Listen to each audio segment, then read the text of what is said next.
video game podcast starts now. Hello, we're here, we are queer, and you better get used to it. Welcome to the Click Click Play podcast episode 41. That's 11 away from a year of podcasting. Good God almighty. And being with me from the very... Been a long time. It's been, yeah, Melon, it feels like only last week, doesn't it, Melon? But, yeah, joining us, who's been here from the bitter beginning, and even you've been here, like, before it was called Click Click Play, like, on a previous podcast. It's Jordan Rees. I thought you were going to say Arnie. No, Annie couldn't make it again today. I know it's been about 40 podcasts in a row. He hasn't made it. Dear me, I'm not quite sure. I can send him a message, but he never replies. I get the blue ticks that he's seen it, but you know, it's like I get snubbed. It's like, hey, are you going to come on and talk about Car Mechanic Simulator? No, nothing. Is this episode 40? 41, this is. 41. Oh, 41, okay. Yeah, because I think Arnie was here for like the first one or two. And then just said, nah, can't be bothered anymore. I don't actually play video games, so... Yeah, yeah. Fair comment, really, if you think about it. Yeah, if you don't play video games, being on a video game podcast probably isn't the highlight of your day. Agreed. It's not the highlight of my day, and all I do is play video games, so...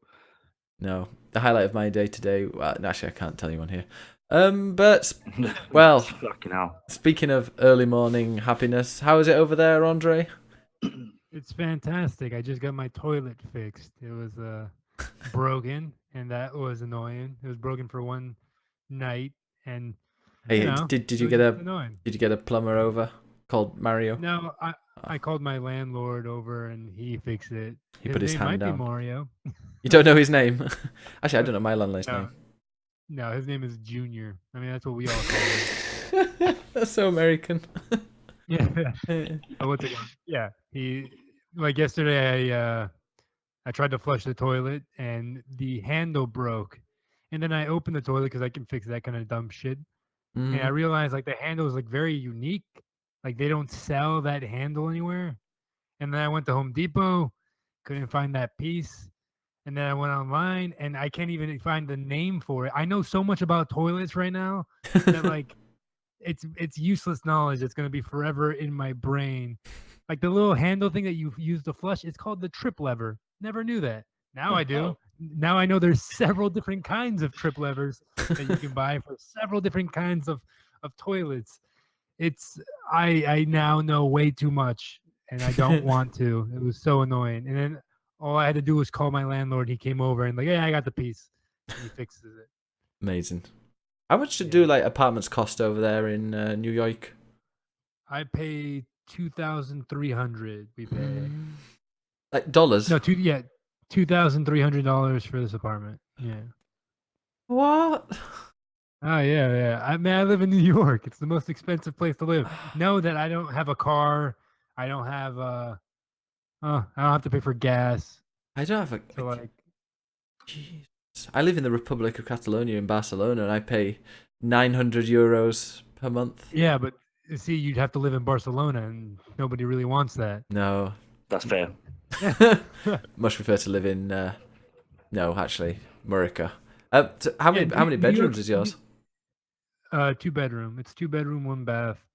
Yeah, it's crazy. This is on the cheap side. I'm telling you that right now. Like you can find a studio. I know people who pay the same amount for a studio apartment in Manhattan.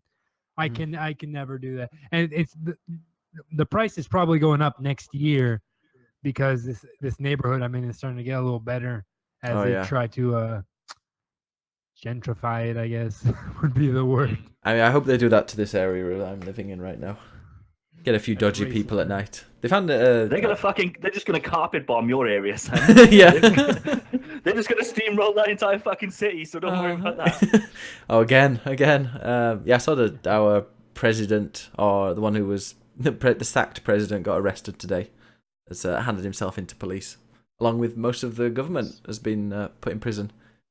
That's one way to stop people wanting to leave Spain, to just put in prison a democratically elected government. Yeah, I can't see that going wrong. No, not at all.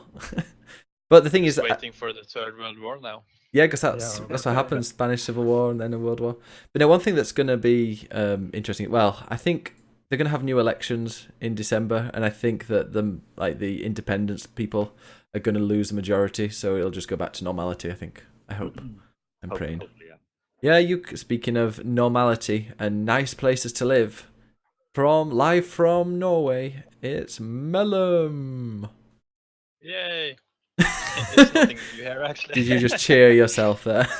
Yeah. Yay! Is it Norway the happiest place to live or something? Or is that like? They say so, but it's no way to measure that, I guess. You just ask people on the street, "Hey, are you happy?" Yeah. All right. Yeah. All right. Perfect. Happiest place on earth. Yeah. What Yeah, but if you ask a Norwegian man if he's happy, he's gonna say no, because we're all like really depressed on the outside and happy inside. They just don't know any better. That's the problem, I think. Yeah. No, we've never had any hardship, so. That's good. Your government isn't falling apart, I guess. No. That's nice. Look at you. Yeah. Yeah. Although, Just for the moment. did you? Just for the moment. I looked at a GIF of Norway and I found the one of. Is it your prince or your king dancing? It's he was at a royal event or something and he's going like this. He's gonna be the next king. Have you seen that, John? Where he's just standing in the background, all in his outfit, going like that. It's pretty impressive. I didn't even know that Norway has like a royal family. I thought you guys had sensibly got over that stuff, but That's why they're so happy. As well. But look what happened to America. I think that's a reason to cling on to your royal family. Yeah, right. I get one of those. All right, I went to the prince's son. He did dab on our national day. Oh well, there you go. Oh, they're so. No wonder they're so happy. Can you imagine Prince? I can imagine Prince Harry dabbing. Actually, I've seen Prince Harry dab, so that's Oh, okay. That should be the thumbnail for this podcast. It would be like a king dabbing. Oh, wasn't it the Dutch king? He dabbed really recently, like this week or something. I cannot believe we're talking about this. Talk about royalty. No, but he was meeting a load of people, and one of these school kids dabbed at him, so he dabbed back, and he's like this old man. But he did quite well. I was impressed. It's like the Hillary Clinton dab. Have you seen that? That's just no. She dabbed. Oh, look that up. I bet it's awkward. It's the most awkward, that's what lost her the election. Let me be realistic. Look up that video. It was on Ellen. You have to see that video. Oh yeah, I see it. Yeah. Okay. Imagine she just tries to do the dab and then just like faints and shits herself. She goes like this. She goes like. Oh. It's really weird. She's kind of looking. Like the YMCA. YMCA. Ben, make that the thumbnail for this podcast. Hillary please. Clinton dabbing. Oh, doing the C from YMCA. Definitely. I will do that. Speaking of... this is now a political royalist podcast? Yeah, no, now I'm going to change it to the wrestling podcast because I went to the wrestling last night. Yeah, boy. Oh, I saw the WWE wrestlers. It was really boring. I was really bored, like for the majority of it, because you don't get the commentators. And it was. Have you ever been to the WWE live, John? I know you've been to proper wrestling. But have you been to? Well, I say proper. I've done. Considering that outside of video games, right now in my life, the hierarchy of interests are probably like video games at the top. Fuck Destiny. Video games at the top. Then probably like politics and like newsy, boring stuff. Mm-hmm. But like horror movies are like getting up there. I want to really get into I just love fucking horror films. I really want to get into it. And then wrestling is like just below that stuff.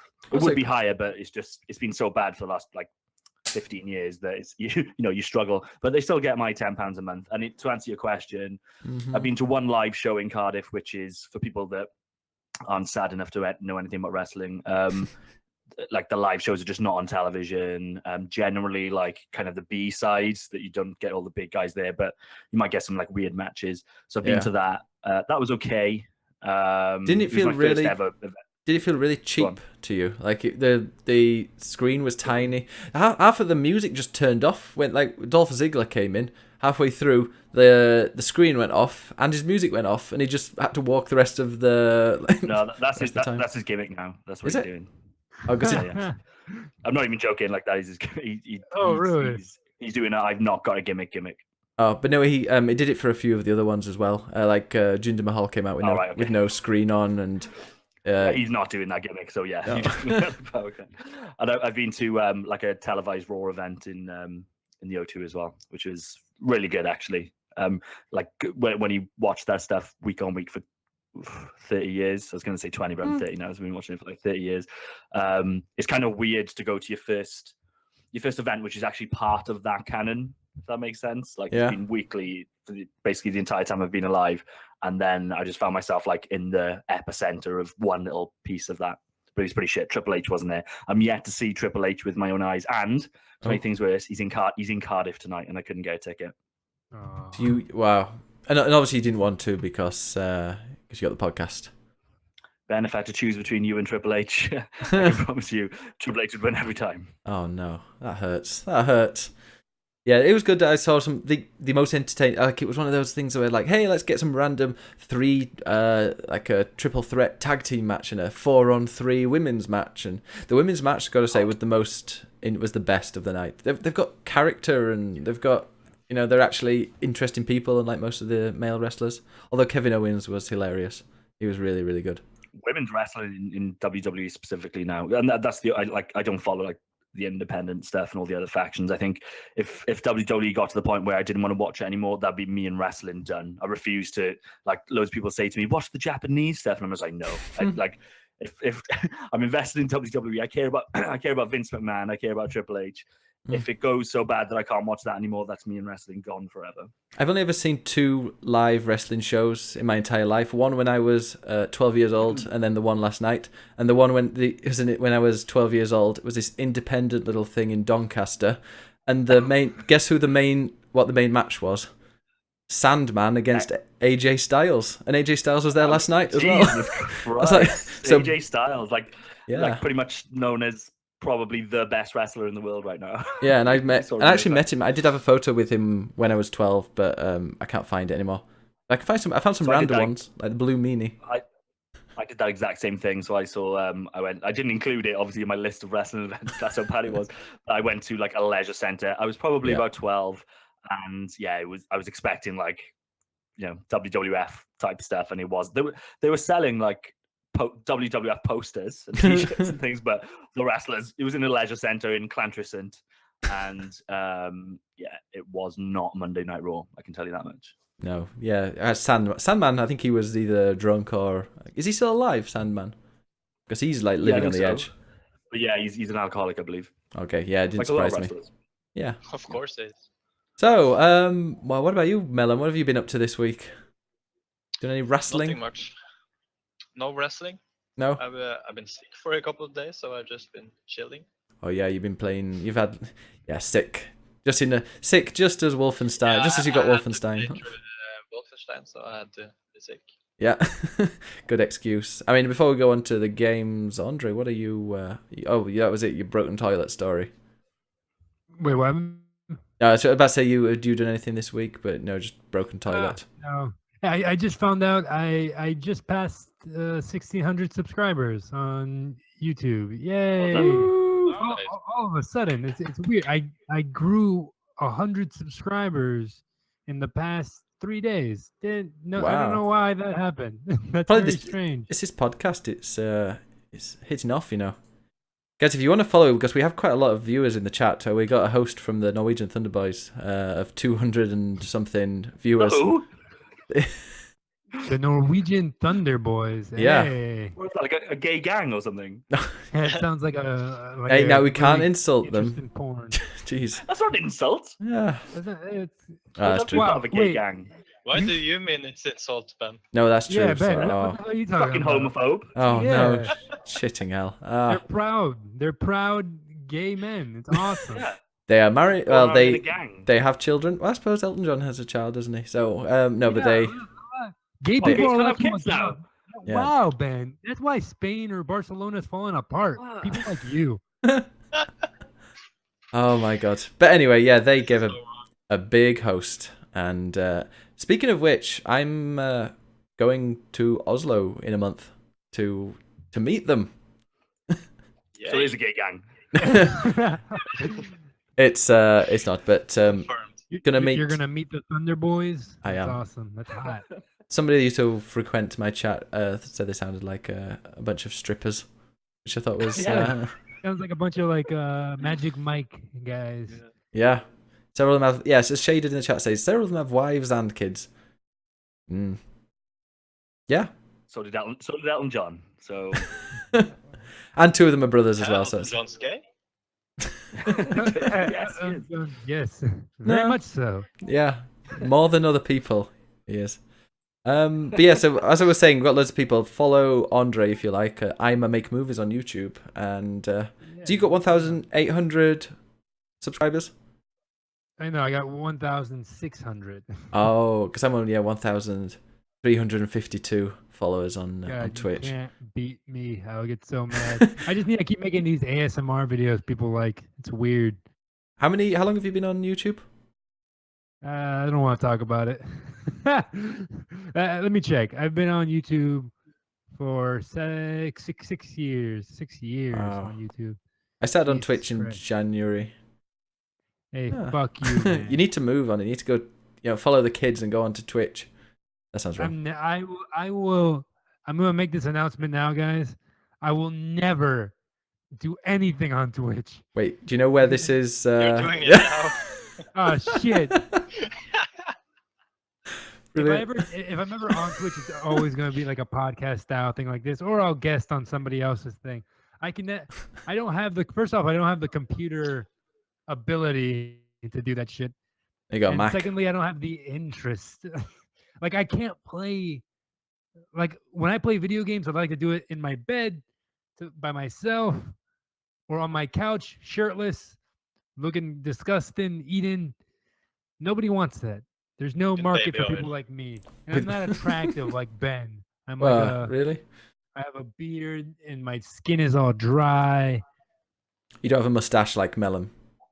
and I got a mustache, not as thick as him. You do have a mustache. No, my mustache is very thin. I just I put mascara on it to make it darker. Well, I should try that. I don't do that. It'd look very At odd. one point, I was in a show. I was in a theater show thing, and I needed to have a very dark-looking beard. So, like the makeup artist, which is now my girlfriend, Oh, decided to convenient. yeah, Harvey Weinstein of me. That's better than But, Kevin Spacey, I suppose. Like, how old is she? No, my girlfriend is a woman and she's of age. She is now. They covered my beard in mascara. Like they plucked out my beard with mascara and made it like look disgusting. It didn't work. It was awful. Like the first night I went on stage and like you can clearly see it was like painted on. But yeah, So how did you let her down?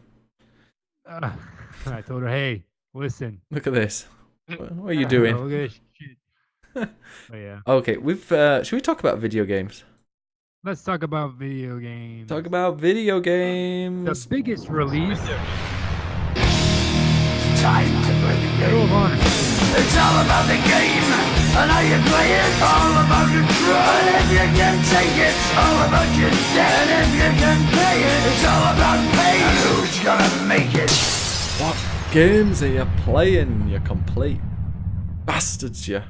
So what games have we all been playing? And in fact, actually, there has been a brand new war game out. It's really successful. Medal of Honor Airborne is a That- fantastic game. Yeah. So tell us about Speaking it. of World War II. That was I'll the be segue really for it. quick before we start talking about Wolfenstein. Medal of Honor Airborne. I literally just beat it before the podcast started. Why? It's a game I've been wanting to play since it came out in 2007. This is a 2007 game. Fucking 10 years ago, this game came out. Wait, It's the last Medal of Honor that took place during World War II. Okay. It is fucking so ahead of its time. It's awesome. Well, it's got loot boxes. Really? Yeah. And no loot boxes.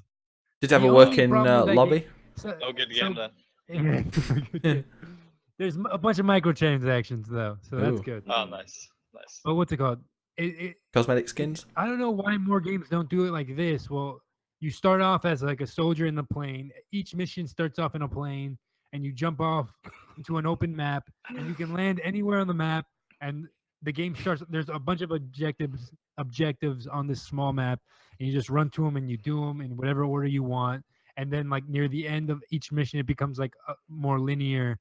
It's like, all right, now we have to go to this final place, and the final place becomes like a linear experience. But Jesus Christ, there's so many choices you can do in this game. Like you can land on a roof and just take off everyone like from the floor. You can land on the street and just like fight your way through the streets. It's fucking awesome. The only huge problem with it, and this is a huge fucking problem, the hitboxes on the enemies are so fucking small. And I know I'm not bad at this game. I goddamn hope I'm not this bad at this game. But like you can waste an entire clip on somebody, and if you don't hit them like dead in the middle of their chest or like in between their eyes, you fucking miss them. And that bothered me a lot. And the game is very challenging, and I just beat it, and it's a fantastic game. I really recommend it. It was free on Xbox last month, so don't pay more than $5 for it because it's a shitty game, but I loved it so fucking much. Moving on to Wolfenstein. Hey. Mellum finished Wolfenstein. What? Mellum, I have. Mellum actually finished the new Wolfenstein. Which I hear is Yeah, quite a long and game. It's awesome. It's an awesome game. What's I wanna the play it so bad. yeah, what's the because I played the first hour and a half of it or something, and it was really it was brutal. I loved it. Like some of the things were just whoa. There's a death right at this. Yeah, no, don't worry, no spoilers whatsoever with this Wolfenstein talk. He says as he's about to tell us about somebody that's No, died just in say, the game. there was a shocking death at the beginning, and like I thought, oh, okay, this is gonna be really horrific. And then I hear that like the it main guy. The main just guy gets died. worse. I'm not gonna say anything, Jordan. No, I'm gonna say Barry Baker. Harry Burger. So does it get worse than that, No, Mellum? yeah, the thing is, it's like the first game just on steroids, and you get surprised every turn you go. You just get surprised, and it's all over the place. Are you kind of And it got surprised? some. Yeah. Huh? Are you kind of surprised that they get away with some of the stuff that they do? Do they? You mean like you're surprised they try and shock you a lot, or? Yeah, but they have written it so good because they do something horrific, and you just sit there and think about what you're doing with your life, and then Yeah. they come with this like perfect funny comment or something like that just reels you in again, and you keep on going because it's really horrific, this game. It really is.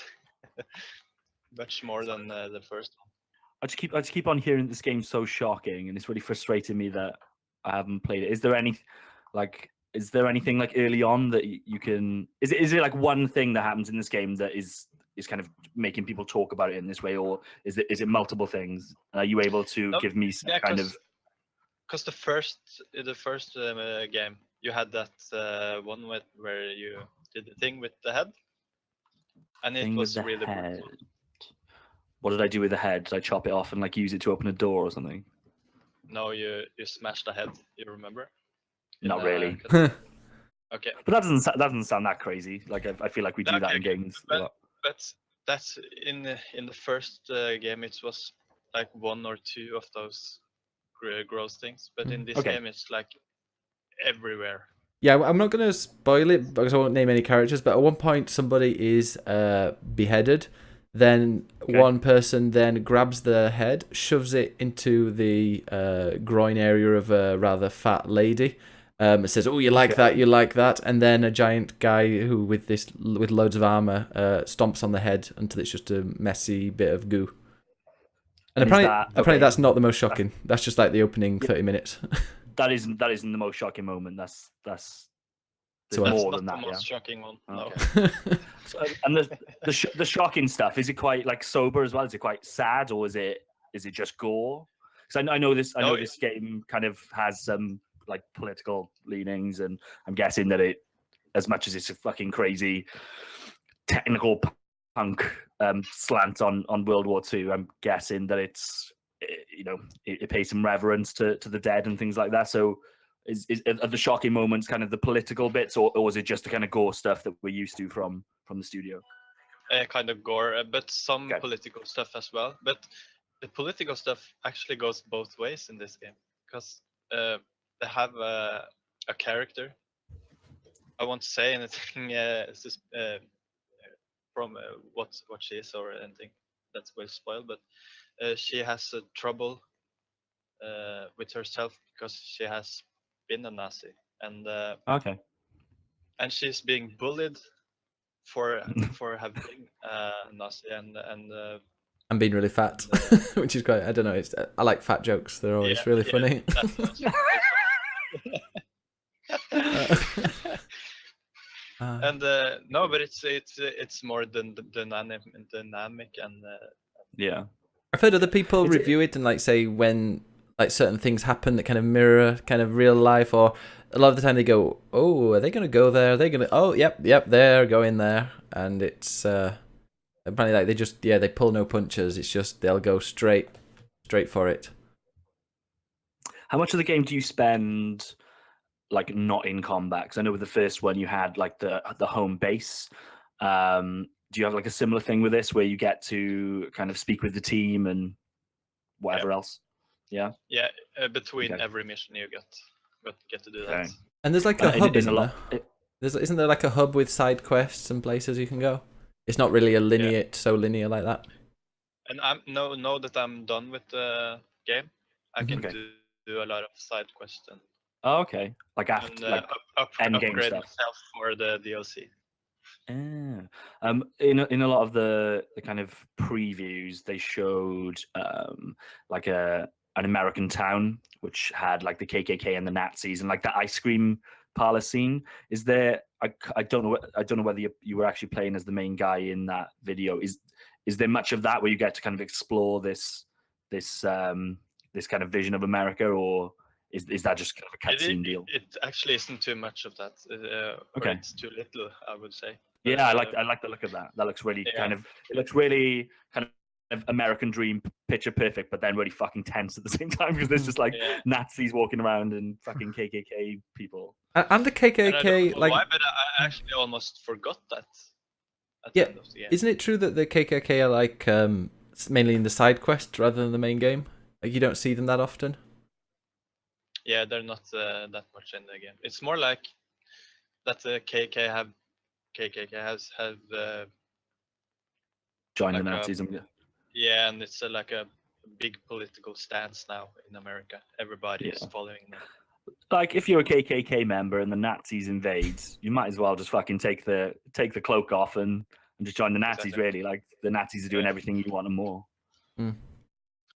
And this game, because the previous game was more like the 40 and 50s.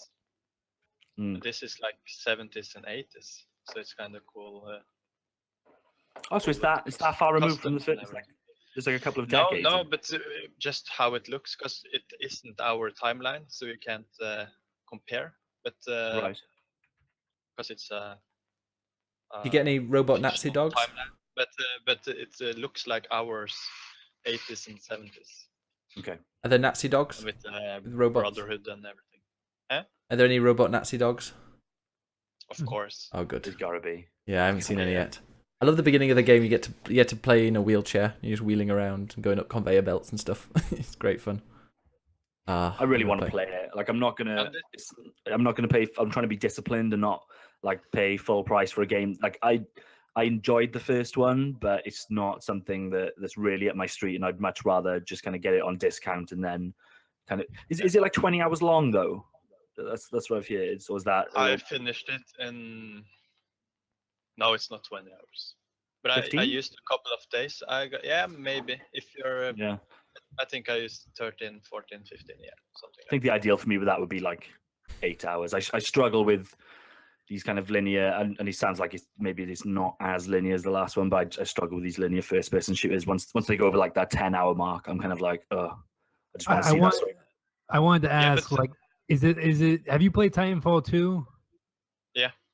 Like, that game, what it did so well was like it switched up gameplay so often that like it felt like you're playing 12 different games in one. Like it was like it did a good job at like I think that game has like great pacing where it's like one after the other of like different things and cool and interesting combat scenarios. Does this game achieve that at least? Like, is it like I'm gonna buy this game soon? I can't wait to play it. I love Yeah. Wolfenstein, so I'm just hoping it's like yeah.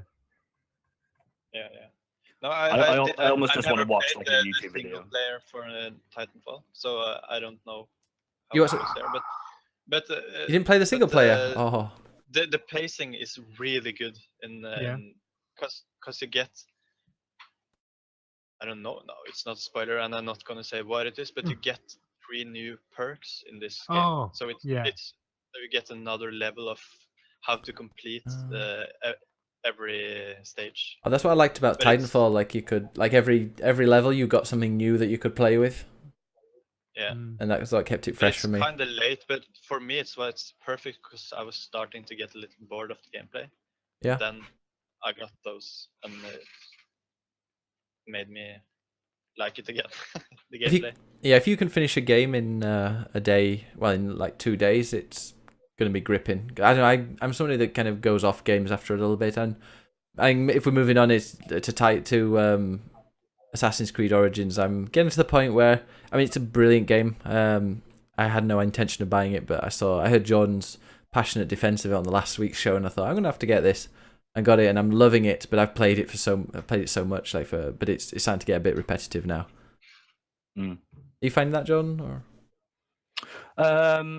I'm still really enjoying it. I've got to the point now where I'm playing it in the way I typically would a big, and this game is big. Like that map is fucking huge. I'm like 25 hours into the game, and I'm looking at the map, and like 75% of it is I can't even see because I haven't been to the regions. But I've got to the point where the way I want to play it is just to mainline the kind of the single player. Well, there's no multiplayer, but I want to mainline the campaign main mission stuff. But because of the RPG elements to this, and because I'm not then doing the peripheral things, I'm kind of under leveled now, which was fine for like it was just meant I had to take a more cautious approach to missions. But now there's a particular mission that I've got. Have you been to the arena yet? the one with the racing? No. So like a gladiator arena. No, I've only just got to the Great Pyramid of Giza. Okay. So at a certain point, as part of the campaign, you get to like a gladiator event, and that just pits you against like a few other NPCs. And because they're like 5 levels above me, I'm not doing any damage to them. And literally, you know, I always whinge about the HUD and things like that. It was literally a case of when you end that mission, it just comes up with a big horrible text box saying, you are too low level, please leave the arena, or something like that.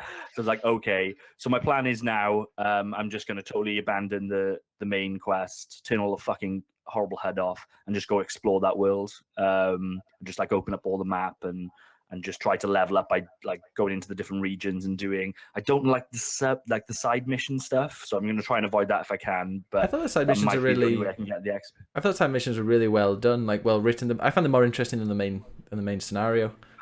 Just not saying much, is it? Like I'm at the point where I'm literally skipping the cutscenes in this game, and that isn't really a knock on this game in particular.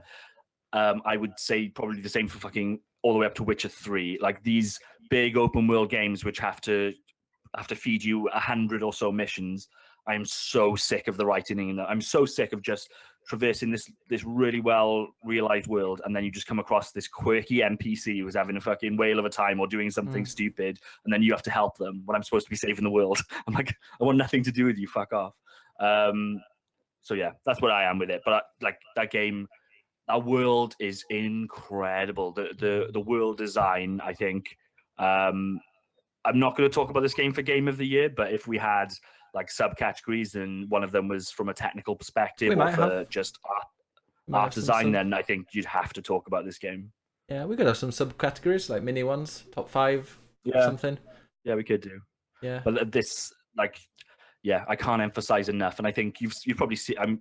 I felt a little bit kind of relieved this week seeing the kind of on Twitter. There seems to be a bit of a build up now in terms of people saying, "Oh, actually, you know what? This game is pretty fucking good." And outside of the technical stuff, it's the fighting changes that I think has made the big difference for me. I actually enjoy the combat now. Whereas I think the combat was absolute trash in the previous game. So it's a mixture of amazing world design and actually they've laid on a combat mechanic which actually fucking works. The leveling RPG stuff has actually worked against me. It to Dark Souls? A lot of people are using Dark Souls, but that's such a loaded term because then people start thinking about difficulty. This game isn't difficult, or they start. Yeah, it's got it's pretty much all third-person combat-y games are using that kind of mechanism of a light attack and a heavy attack, and you've also got like a dodge, which is it's just one of those things that works. So games of that ilk are gonna keep on doing it that way until something better comes along, which I completely understand, and it works really well in this game. Like I would hate to go back. I'll never go back to. I've got Syndicate there to play, and I really want to play it because it's set in London. But I don't think I'll ever be able to go back and play that now, just because I know what the combat is. We've got a question from Manny GPT in the chat who says, "Can there be an Assassin's Creed without a crazy HUD?" Well, when did you turn it onto? Because isn't it full, light, and then minimal? When did you switch to minimal, Jordan? So I could write a fucking essay about the HUD in this game. So you've got 4 options for HUDs. You've got full, you've got light, which is a fucking joke that they called it light. Then you've got minimal, and then you've got I'm guessing it's just no HUD at all. Okay. So as far as I can tell, I struggle to see the difference between full and light, which is why I laugh at the fact it's called light. The light option is pretty much what you're used to in Assassin's Creed games. Not as bad as they've been. The actual design of the HUD itself is a little bit less conspicuous, but still, I think like they make these wonderful period pieces, and then they just layer on the same HUD that you would expect to see in a Tom Clancy game. It's like this is like ancient Egypt meshing with you've got the Roman Empire taking over. It's fantastic. If I was on this team and I'd been in charge of like the art direction, I'd be fucking livid that they've smeared all this crap on top of it. But anyway, I digress. Wait, 1 second. It's so weird because I'm playing Unity right now, and Unity has an option for custom HUDs, and like once you click custom, like everything comes up. Like, do you want the map? Do you want your health? Do you want this? That's totally what this needs. Yeah, that's totally what this needs. Because what this game's approach is just to have a toggle of 4 different options, and it doesn't really work because like I initially went with the minimal option. Oh, you did the same as me then. Did you start the game with that? Yes, absolutely. Did you? So, like as soon as I could basically get into the options, I put it to minimal, which I think is before you even start the game. I just went into options and changed it to that. And I think I was on this show last week saying how good it is they fixed the HUD, but the problem is I'm guessing this is what you're about to say, Ben. They haven't really fixed it because there's a lot of stuff that you like, and it's kind of hypocritical of me in a way to say, well, there's stuff now that I can't see. I get it because there's no HUD, but that's just because they haven't designed the game very well. There's stuff that you actually need that they don't include in the light mode, especially when you get into grips with the game. So I've actually had to flick to the stuff you don't see in minimal that you can see in light. So I've had to flick back to light and just fucking deal with it now. Yeah, because I started in minimal in the very, very beginning. You have a one-on-one battle with a guy, and I actually had to restart my game because I thought it was bust. I thought it was broken because I couldn't move. I couldn't move. I couldn't attack. I couldn't do anything. And they wanted me to press the right. They wanted me to click on the right trigger to target the guy, but like there was nothing that was telling me to do that. So I'm like, why can't I attack him? Why can't I move? And why is he just standing there and moving and shaking? It's like they don't understand that anybody would want to play these games without this HUD that they've laid on top of it. They just can't. They can't possibly comprehend that, so they can't get it right. Just tacked it on at the end. But the absolute answer is for games need to have more options, and I think especially with console games, developers tend to be scared of putting too many options just fucking put the options in. People will use them if they want them. You should be able to customize every HUD in every game and decide what you want and what you don't. And not only that, but decide what size you want that HUD as well. But it is what it is. Like, I'm looking forward to now in terms of the exploring stuff I'm going to do. I'm just going to turn that HUD all the way off because now I understand how that game works and what it wants from me in different scenarios.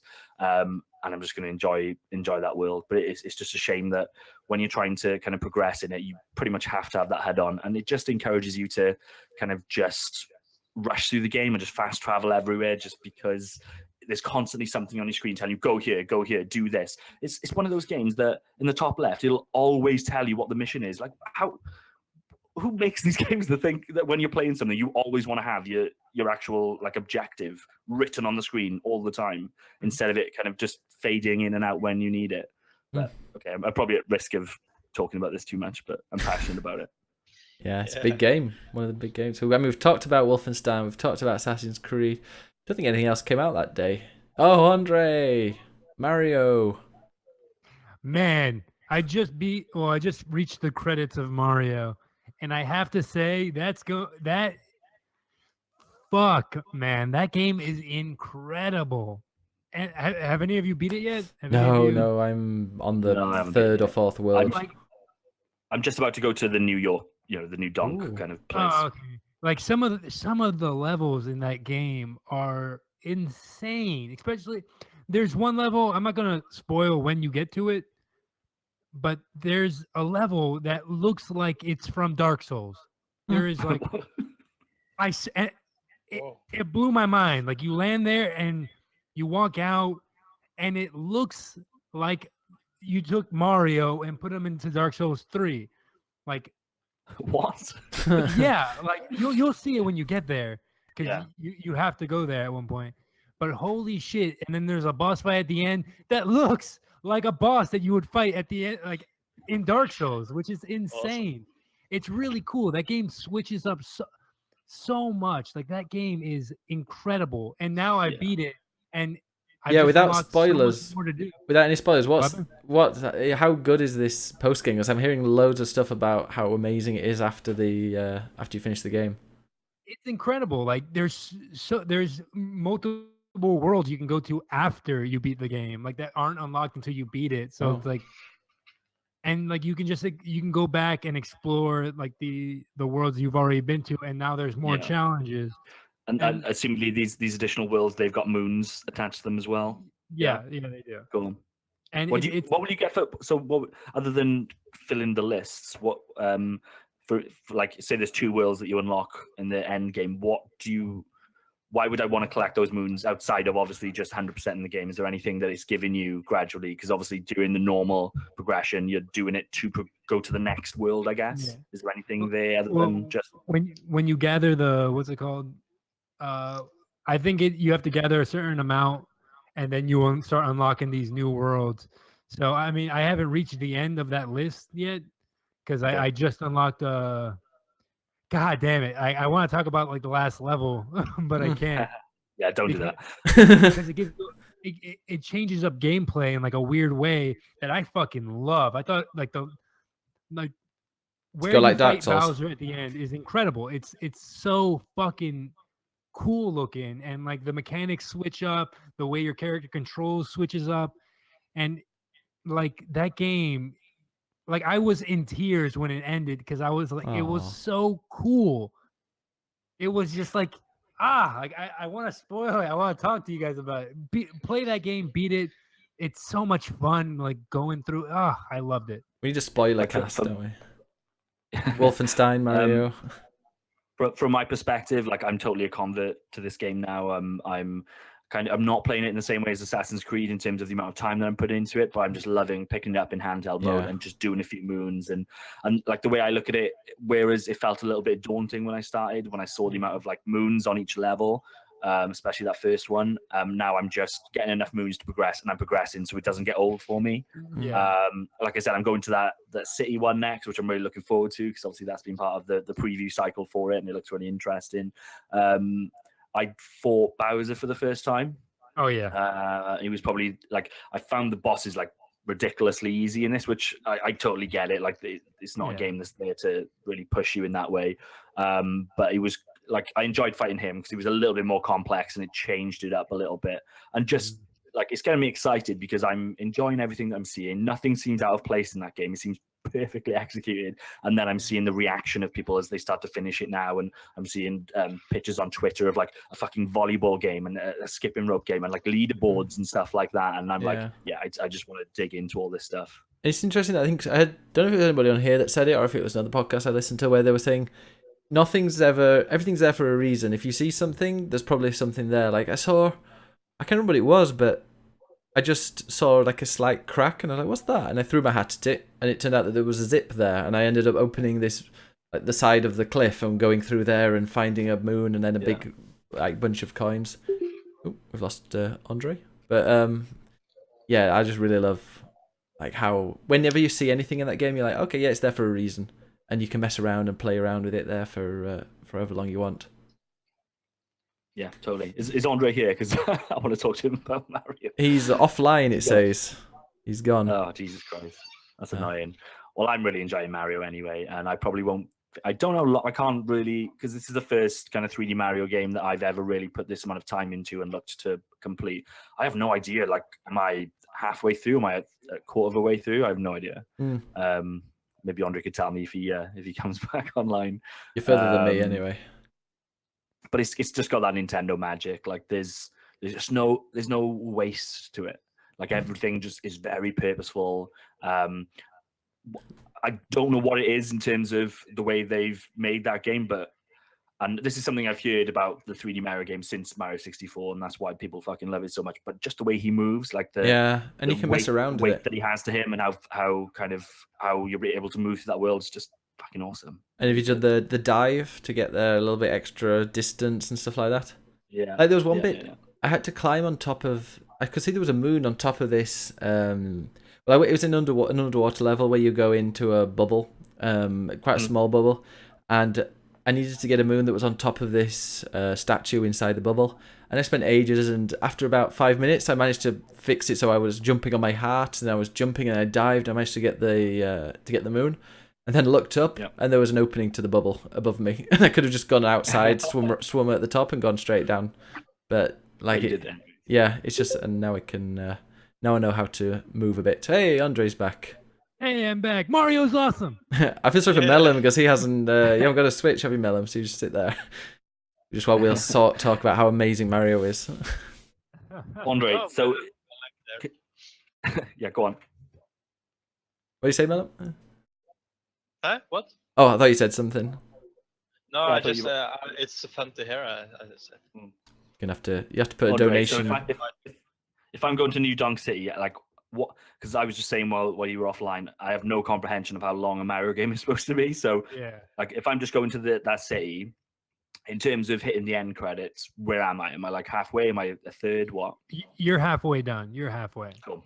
Which is insane because like a Mario game isn't as like I think this is a longer Mario game, just because. Really? But it's streamlined in a way that's nice because in the old Mario games, once you get like a star, which is like the old thing you used to get, like it would take you out of the level and then you'd have to get back into the level and then go to the next star. Right. And that took a while, so that's how they kind of like cushioned it to make it seem a little longer. And to like switch up, I get the impression there's more moons than there would have been stars in other games. There's over. I think the most stars a game has ever had is 139. I think is the most. And this game has. I mean, I have 900 or something. Yeah, this game has 900. Right now, I'm at 329, and I just finished. You can finish the game with, I think, 150. I think you don't need that much to beat it, but. What's so good is like you can go at your own pace and like you can like find a groove to this game. Like I started playing it not like you, but I started playing it like I wanted to get as much moons as I can until I literally couldn't find any more and then move on. And like I'm just enjoying the gameplay so much. Like it's such a fun thing to just look at visually and to play. It's awesome. So yeah, like that game, man, especially New Donk City. New Donk City, I think, is probably the best area just because it's so varied and so dense. Yeah, I've assumed that just because of the amount that they concentrated on it. Like, obviously, it's an interesting looking world and it's something they haven't done in Mario before, but just the amount of preview footage that was set in that place, Like- I've got to assume it's pretty fucking robust. Yeah, if I were you, I'd spend as much time as you can there, just because there's so much to do there, and it's all like very like different. It's all very like you can just spend so much time just walking around it. And it's not big, but it is like very high. Like you can go on top of every building and then just like jump off and like fly around. It's so much fun. Like I'm so glad Mario is a great game. I think it's. I was like, it was weird. It kept me up at night. I was thinking, what did I like more, like Zelda or Mario? I think Zelda gameplay wise is probably one of the best games ever made. Like I think it's like the mechanics it introduces and like it's so tight. But Mario is like I know you said this as a negative. It's such a happy game. It's such a polar opposite of what Zelda was. When like Zelda, you're walking around, it's like, oh, everybody in this town is now dead. Huh. Like in this game, it's like, oh, look, hey, we need to get sandwiches for everybody. Help us find sandwiches. And you go out and find sandwiches for people.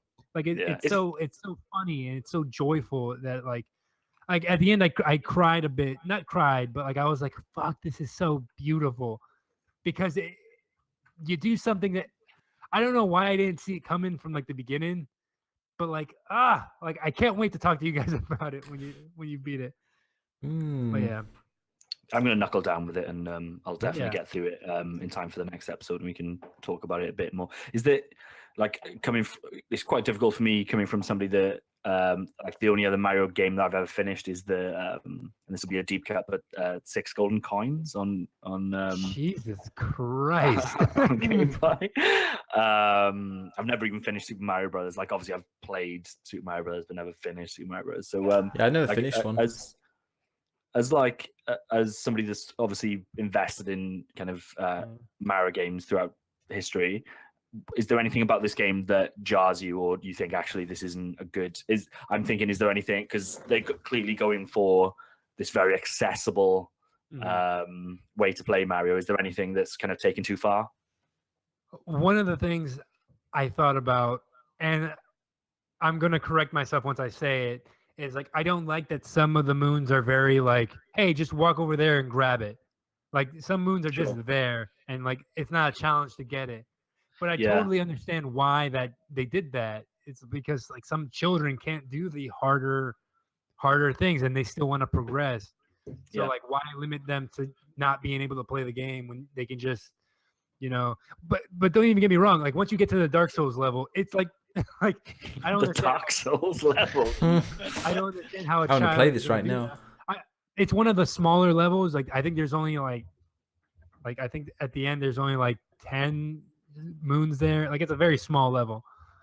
It's very but what's it called? But like I like how all the levels can be beat with like a small amount of moons. So like I guess they had to make it easy for children to be able to beat it, which is fine because I'm like a completionist when it comes to Mario games. And I like the idea of like, oh, give me 1,000 moons. Give me like 500, like more. Like I don't care. Like it's fun for me. And it always feels like you're chipping away at this game. And I love that feeling. Like I've always loved that feeling in games. I don't think I can come up with something I didn't like about this game. That right off the top of my head, even as you were saying, like the boss fights sometimes are easy. Like it's weird because once you beat the game, you unlock more challenging versions of those boss fights. Oh, fucking that fixes half of that argument. Then I think. Yeah, they are really easy so far. And they're fucking hard. Like I was like, oh, like the boss is like the same as it's set up. Like it's set up the same, but now they completely like reworked it. Like it's like Cuphead. Kind of. You were the. It's weird. Have you played the level where you fight a giant octopus yet? I haven't. In Mario. Yeah, and you have to like shoot water at its head. I don't remember if that's. No. I've done the underwater. I don't know if I think there are two. Underwater, I mean, But so then far, again, so far, is it like so is it far- like a sub boss? I'm getting, because obviously all the bosses are like these wedding planet people. So is there like a sub boss within the water level? this is like like you're on the beach. Oh I'm no, not sure. I mean, Oh no. Okay, never mind then. But like, it's so man, I want to talk about guys. You guys gotta beat that game before the end of Oh. the year because I'll finish it this week. I think I'm gonna knuckle because down on it. it warrants talking about because it's so fucking interesting what they did with Mario, and like it shows you that team, like the team that work on, like they're so passionate about past Mario games that like Well, when we do the game of the year stuff, I think we should make it a spoiler allowed stream where we can talk about all the games like that. Because there's so much like we said, Zelda. There's so much we want to talk about in that one, and maybe Wolfenstein as well. Yeah. Just one more question on Mario before we move on, because there's loads of news. I talked last week around Mario Sunshine that has the kind of, I don't know, they're not really bonus stages because you kind of have to do them, but those stages where you kind of go into space or whatever, and then it really boils down the formula to, okay, here's a platforming run that you need to do. Is there anything like that in this game, or is it just naturally the levels get to the point where you are doing a bit more precise platforming stuff? Yeah, especially again, like the end game is very like they give you a lot of levels like that, and like never to that extent, never to like because I love Mario Sunshine. It's weird. I'm one of those people who like, hey, I Mario liked it. Sunshine. Yeah, but what's it called? But man, it's hard to explain. I mean, not because that game had so many of those. This game doesn't. I just think the game, like all the 3D Mario games, and all Mario games in general, really, the platforming ones at least, control so well. I would just be kind of disappointed if there isn't something which, even if it's just like a little subset of end game stuff that lets you really have to push that stuff and be really precise with it. I would be disappointed if that wasn't in there. I've been told that the end game has a lot of those levels. I haven't played them. I've only been playing like the boss fights. But yeah, like I mean, I'll get back to you on that next week if you haven't beaten it. I love the fact that there's a 2-player mode as well. So if somebody is playing it that's not very good at those games, you can hop in and help them. It's a really shitty 2-player mode. Is it? There's like some kind of accessibility option as well, where you can basically just turn it into a kid's game. Which you can turn on arrows and like it's really fucking smart. Like the arrows are just like pointing you directly to like the next star. Like sometimes when I got bored, I was like, let me just see what I'm supposed to do. I just turn it on and I'm like, oh yeah, I go over here. And then beat it. But yeah, that game is incredible. It's I'm gonna go and play that a bit this week. I think I'm gonna play that and maybe Wolfenstein. Speaking of Wolfenstein, Knight in the chat says he had to refund Wolfenstein because it said it was a poor port, but a decent story, but he had game-breaking bugs. I mean, I had a game-breaking bug at the start, but I got rid of the save file because I had a corrupt save file. But is it known to be a bad port? Because I almost feel like, and this is probably just me being idealistic, but Wolfenstein to me would be a PC game first, and then kind of you'd have console ports, but that probably isn't the way. With fucking 70,000 PS4s in the world, that probably isn't the way that things work right now. I've only played a couple of hours of it, but I didn't run into anything other than the start. What about you, Melon? Did you find anything? Because you finished. I had no problem with it, and I also had it on PC. I was gonna play it on PC4 because for me it's like a PC4 game. PS4, It's so story driven and not a gameplay driven game. Nice. It's known to be a bad port. I hear there are a couple of issues. Maybe I was just lucky then. Yeah. Well, yeah, It's got to get good. Way it works, I guess. Before we move on to the news, I played. Oh wait, one second. Yeah. Speaking of being lucky, I started playing Assassin's Creed Unity. Oh yeah. And the first time I played that game, flawless. I loved it. It was incredible. I started replaying it, and that was the first game I played on the Xbox One. So like, I remember it looking fucking incredible and running so smoothly. But Jesus Christ, man, that game! Like, I'm already experiencing like terrible audio glitches and visual glitches that I don't. I'm sorry. There's like police right outside my house. I think I'm being swatted. Oh no. Anyways. Again. Geez. Yeah, but yeah, I guess the first time I got really lucky, didn't experience any of those glitches, didn't experience any of the bugs, and now I'm starting to see this is probably why people didn't like it that much. But yeah. Muller's homing in on you. I thought they'd fixed most of the bugs. In the Unity, I saw somebody else playing it.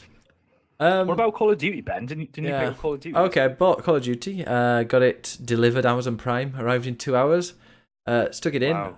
And also played it on the PS4. And it's in Italian. So I had a look. After doing a little bit of research. On the wrong side of the wall. I know, yeah, exactly. Of all the languages to choose, I'm surprised it's not in German. Fascists. And then I looked online, and The apparently, only army with a reverse gear in their tanks. but yeah, I when wonder if you could change the language to German. That'd be weird. No, apparently the only. But then all the swastikas disappear. Oh yeah, half the gameplay's gone. But yeah, no, it's apparently if you play it in Italian, if your PlayStation console is in Italian, it's in Italian. If it's in English, it's in Italian, and if it's in Spanish, it's in Spanish. So I had to change my PS4 console to Spanish to play it in Spanish, who were also kind of on the wrong side of the war.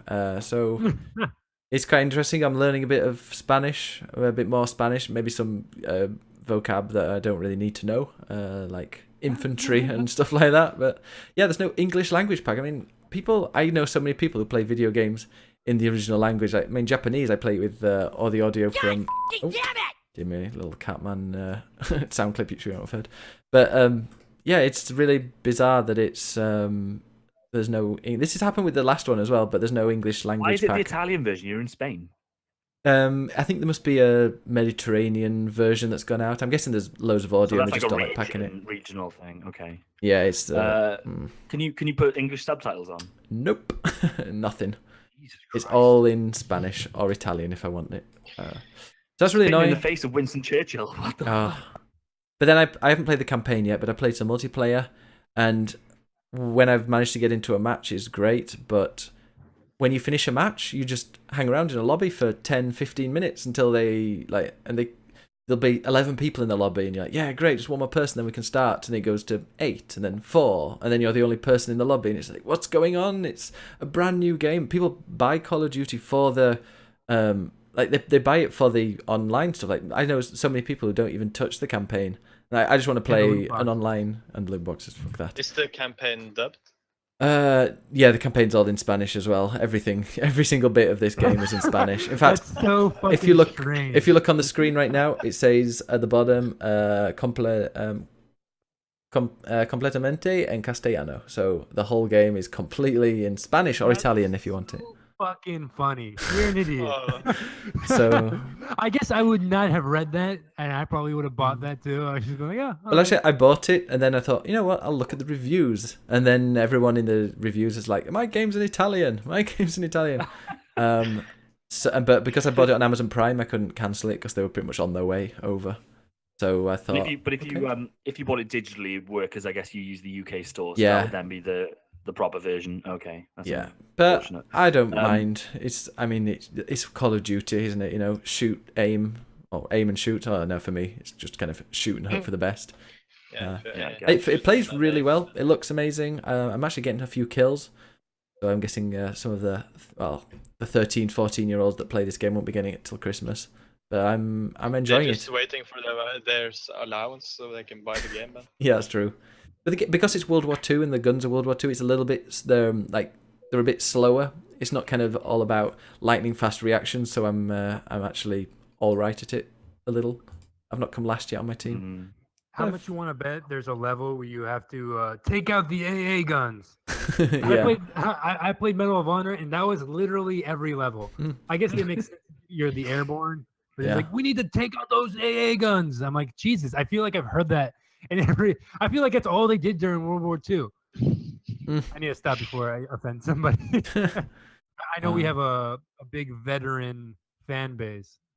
So I need Yeah. to show Oh, yeah. World War II veteran fan base. What did Norway do in World War II, Mellum? Huh? What did Norway do in World War II? We were taken over pretty fast. Okay. God. But yeah. our because it's a royalist podcast now. Our king went to Scotland. King went to Scotland. If you want to know. Yeah, you all ran away to bloody UK, didn't you? Yeah. Let us fight your war. Yeah, they No, don't mess but the Scots. what did we do? My grandfather had a little boat, so he rowed his New Zealand. no, A big he Viking rowed boat. Moose over to Sweden because Sweden was neutral. Ah, Ah. that's And a then cool he helped story. sell out them. at Dunkirk. Yeah, he sell the juice to the Swedes. Ah. I found them. Was it on a U-boat? But they're some of us fought, says Shaded. Yeah, but for the wrong side. Apparently in Spain, as in JP says, we did nothing. No, they had they had their own civil fought war. for the Germans. No joking. We're gonna have to do some history when you're coming over. Yeah. Yeah. Apparently there's a Viking Yeah. museum in Oslo that's really good to visit. There's one in York as well, but I want to go see the proper one. Knight in the chat asks, does anyone here own Assassin's Creed Origins? This is just after he said, is anyone going to talk about Wolfenstein today? He's a bit late. We start at 6 o'clock now. And if so, is it still having major performance? There's no major performance issues with Assassin's Creed Origins. I just get some, like, when the camera pans in cutscenes, it kind of flickers and stutters, but that's the only thing I'm getting. Yeah, it's weird. It's like the game runs like butter, and then just at certain points you can tell something is bottlenecking. So my PC's definitely running it fine. There's just something in that game. I've heard that they've got really heavy like anti-tamper tech going on. They've got two different systems. Yeah, one's to protect the other one, isn't it? They've got anti-cheat to protect the second anti-cheat device. Because obviously they've got like paid transactions and things. So like whereas Shadow of War, you could literally just kind of cheat that stuff. I think with this one, they're trying to avoid that, which is fair enough. But I think it's being a bit more taxing on CPUs than people would like. But overall, it's a polished game. So I don't think it's necessarily that. It's probably the type of stuff that within a month that'll be gone, I would hope. Yeah. But no major complaints. I just want to go back to Call of Duty. I think that game looks gorgeous, by the way. Everything I see of this new Call of Duty game just looks fucking amazing. 60 frames per second on the PS4 Pro as well. It runs like, but I'm a real stickler for frame rates, as you know. But on PS4, it runs really well. On PS4 Pro, anyway. Like obviously the multiplayer always targets 60 frames even on console, but does the campaign usually go for 60 frames? I wouldn't be surprised if they drop down to 30. But no idea. I'm yet to play the campaign. I'm going to do it when I've got a Spaniard in the chat. So if I miss anything, can work out. I'll just be really interested to see the sales of this game, because as far as I can tell, there's one of two things happening. Either this game isn't going to sell anywhere near as much as it has previously, because I like in the circles that I follow on Twitter and things like that, nobody is talking about this fucking game. I feel like just obviously when the game came out, reviews hit and there was a little bit of chat. Literally nobody seems to be talking about this game. So either it's not going to sell anywhere near as much as it has, or I think just the gaming industry, like hardcore people, all the people who are like listening to the show and stuff, are becoming very detached from like the mainstream audience. Because I still think the mainstream audience is probably still buying it, and it'll probably sell by the shitload. But it just seems like in terms of video game hype and the kind of people who were talking about Mario, the people who were talking about Assassin's Creed and Wolfenstein, I've not heard anybody talk about Call of Duty. I don't know if that's just me or you shit. It's because it's Call of Duty. Yeah, apparently it's 25. It's running 25 quality. It's running 25% up on last year. Up on what was last year? So that was the Infinite Warfare that was kind of the sci-fi one. Yeah, the first one that I wanted to play. Yeah. Okay. The only one. Yeah. Interesting. Yeah. Also, just very quick before we It's go kind on. of weird that Battlefield still has that hype. Yeah. And Call of Duty doesn't. Yeah, it's their flavor of the month. They'll move on. Something will come out and they won't be happy with. There'll be another few war games out and they'll be like, oh my god, why are we always playing World War games? I want something futuristic. Which round? Also, Mellum and I have been playing in co-op mode, The Division. We started that yesterday. Nice. And they've got loot boxes in it. What the hell? Like they've patched in loot boxes now. Finally! Oh my god, that's what everyone's been asking for. Yeah, it's I still love that game, and it still plays really well. And we're going to play some Dark. Is it the Dark Zone? We're going to play a bit more of that. Well, I've not played much because I never had anyone to play with, but now I do, so I can go in there and kill some rogues. Are you playing on PC? No, PS4. I was going to say I like what a server load's like now.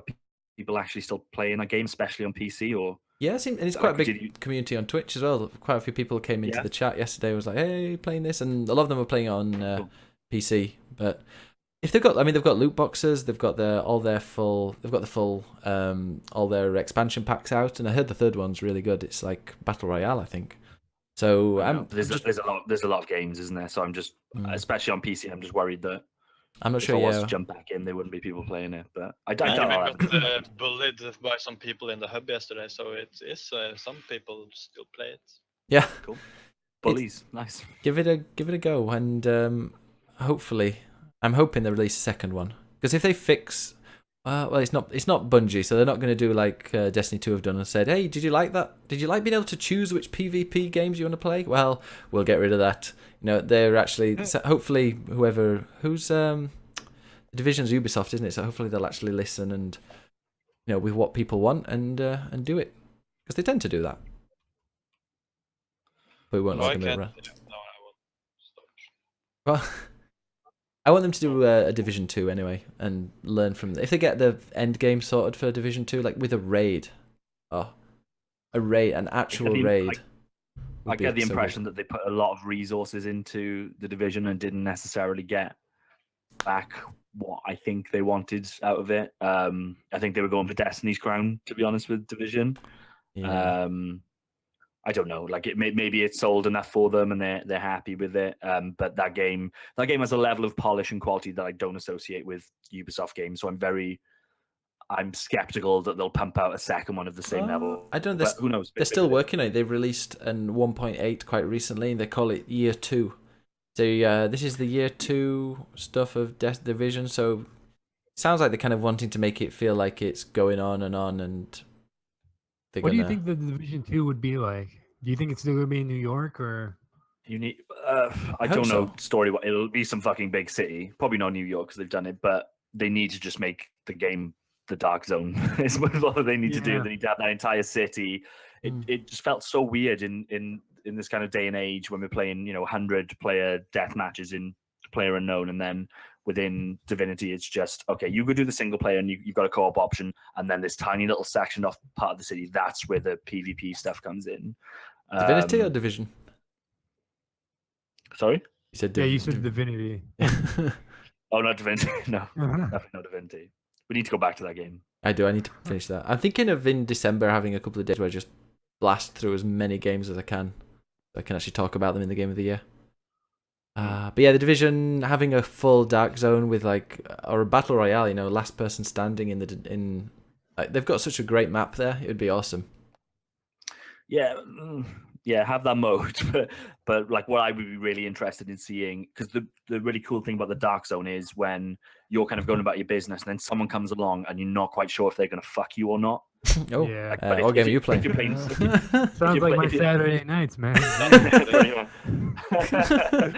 but if you're playing like a deathmatch, that person's gonna fuck you, which isn't as fun. Yeah, sometimes you just know. It depends on what they're wearing, right? Is that what you're trying to say? They got their weapon. Visit my dad. If they've got their weapon out and they're pointing their weapon at me, I know I'm gonna get fucked. We should really move to the news. Yeah, let's go to the news time. News. It's time for the news.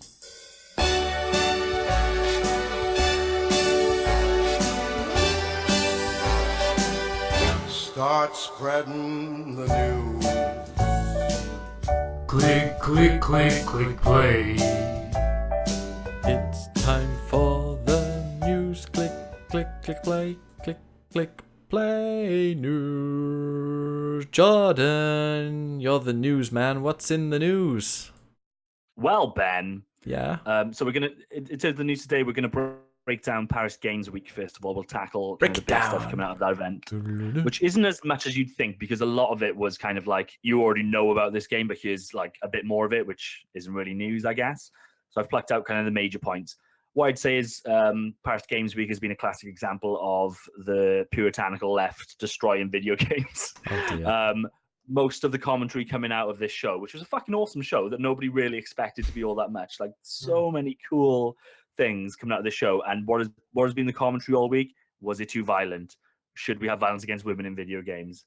My fucking god! Like this industry is so bad for just regurgitating the same conversation again and again and again. Just talk about the fucking games. Leave all this social justice warrior stuff to the Guardian in the news each week. But anyway, I digress. First bit of news. Jim. Really, Jim Ryan I can't say I've ever heard that though. Oh no, this is it, is it? Yeah. I haven't heard what? I haven't heard anybody combat. I've heard people saying, "Oh, it was really violent," but not like, "Oh, it's against women." You haven't seen the fallout this week of everything around. Is that a left thing? Because it's Yeah. always been the conservatives hating on the games because of the violence and Yeah, the old destroying ladies. America. Someone think I of think the if you go- children. I think that was a very specific kind of case if you go back to like evangelical Christians in the US, but I haven't heard any like. Typically, it's the left now who are really worried about the children and video games, and they don't think a Last of Us video game should be violent. But let's start off with the Last of Us trailer that we saw. It wasn't really a trailer, I guess. It was more just like a scene plucked out of the game. So that was really controversial. People saying that it was way too violent, not enough context there. It kind of ranged from people kind of not really digging it as a way to give us our first kind of prolonged view of the game, down to actually these kind of scenes shouldn't be in video games at all. So I guess we don't need to discuss that. But what did we think of the footage? I don't want to watch that trailer again. It was horrible to watch. I got to say that. You won't be able to play the game then because no, I wouldn't mind playing sure it that was as part of straight a. up. No, I mean like I wouldn't watch it again, as in out of enjoyment. Was but it any more violent than the first game though? Like the first game is really explicit with his violence. You bash fuckers like brains in with a brick. I mean, I think this was like a different kind of virus, a different kind of violence. Like it was very like camera on the bone, breaking in the arm, and like a hammer. Like the problem with this the biggest problem with this trailer, I think, was like I know nothing. Like it gave me nothing I didn't already know about The Last of Us. Like The Last of Us is fucking insane. It's our fucking best game of all time. Yeah, Apparently. Actually, I have food coming. I need to go really quick. Bye. All right. Yeah, but isn't it made just so we could be reminded what world Ellie is left in? Yeah, no, I think it was good. It's one of those things. It's like a horror film. Like it's uncomfortable to watch, but you sometimes you watch it to really. Like I want to go and kill the. Well, no, they died, didn't they? I was quite pleased when that person died. Like it brought out emotions watching that made me think, yeah, this game's going to be awesome. But it was. I mean, was it too violent? No. It's like you shouldn't censor entertainment. I don't think so. Nope.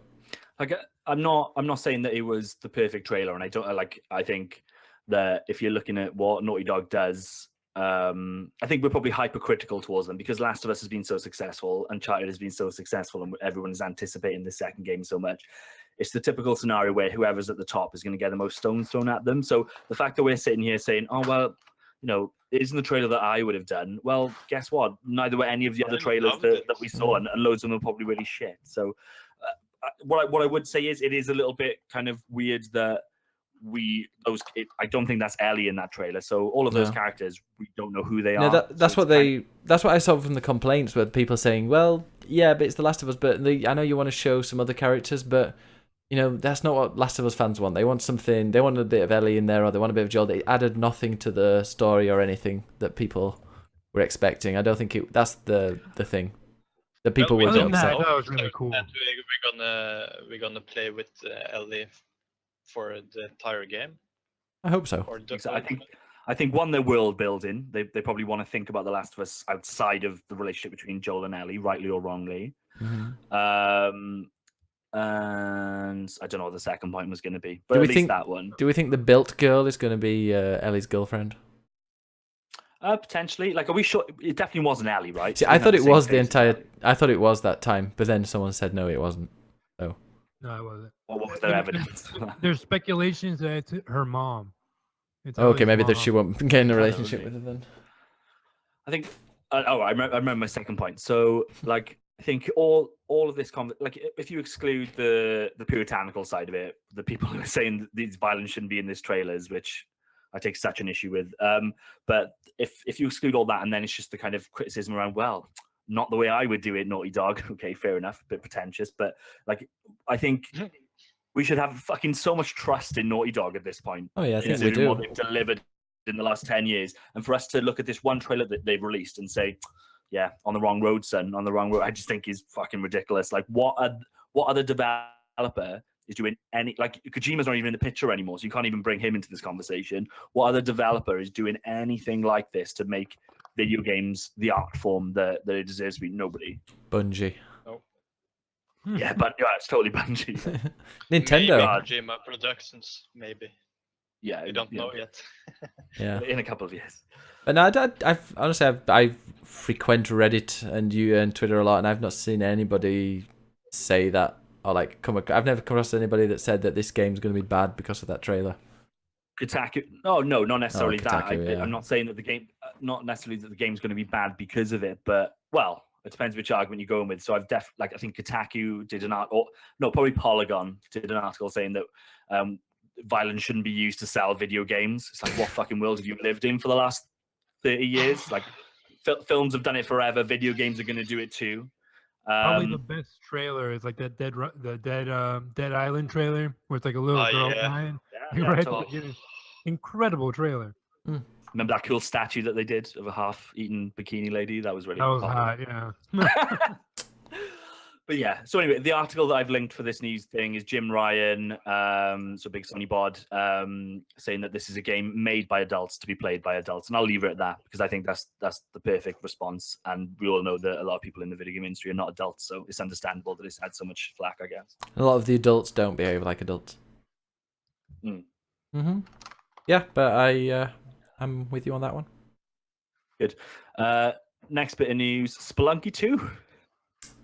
I feel like I called that, but still, yeah, I feel like I did. As like a joke though, I thought like Spelunky 1 is a perfect game. I mean, don't get me wrong, I played it for like 20 hours and then somebody stole my fucking Vita. But god damn, that game it controls so well. It's so like quick and fun. It's like a great roguelike, and they don't make those anymore. Not since Rogue Legacy. I feel like I like own Spelunky on 3 different formats at this point, and I've probably played less than an hour. I feel like I need to, like, what point do you like understand that game and want to just keep playing it forever? Because people, like, this is probably the announcement that caused the biggest shockwaves, I think, positive shockwaves anyway, from this event, Spelunky 2. Nobody expected it, and also there's so much fucking love for this game. So what do I need to do to feel that way? I I just like the way it was a great portable game. Like I couldn't get into it on my I had it on the PlayStation 3. I think. Is it on Switch yet? No, that's what I'm waiting for. Like if they announce a Switch version of like Spelunky 1, I would be so fucking happy. Yeah. But like like that game is. You have a Vita, right? Yeah. I've got, like I said, I own Spelunky on. Yeah. I'm on PC, PS4, and I guess I was kind of Vita that, which is the same version. I'm guessing. I recommend it on Vita because it's just like it's just a quick game. Like you turn it on, you try to get as far down the mine as you can go. Yeah, like, and there's so many things you can. Man, that game is fun. Yeah, I need to sit down and really fucking go at that game.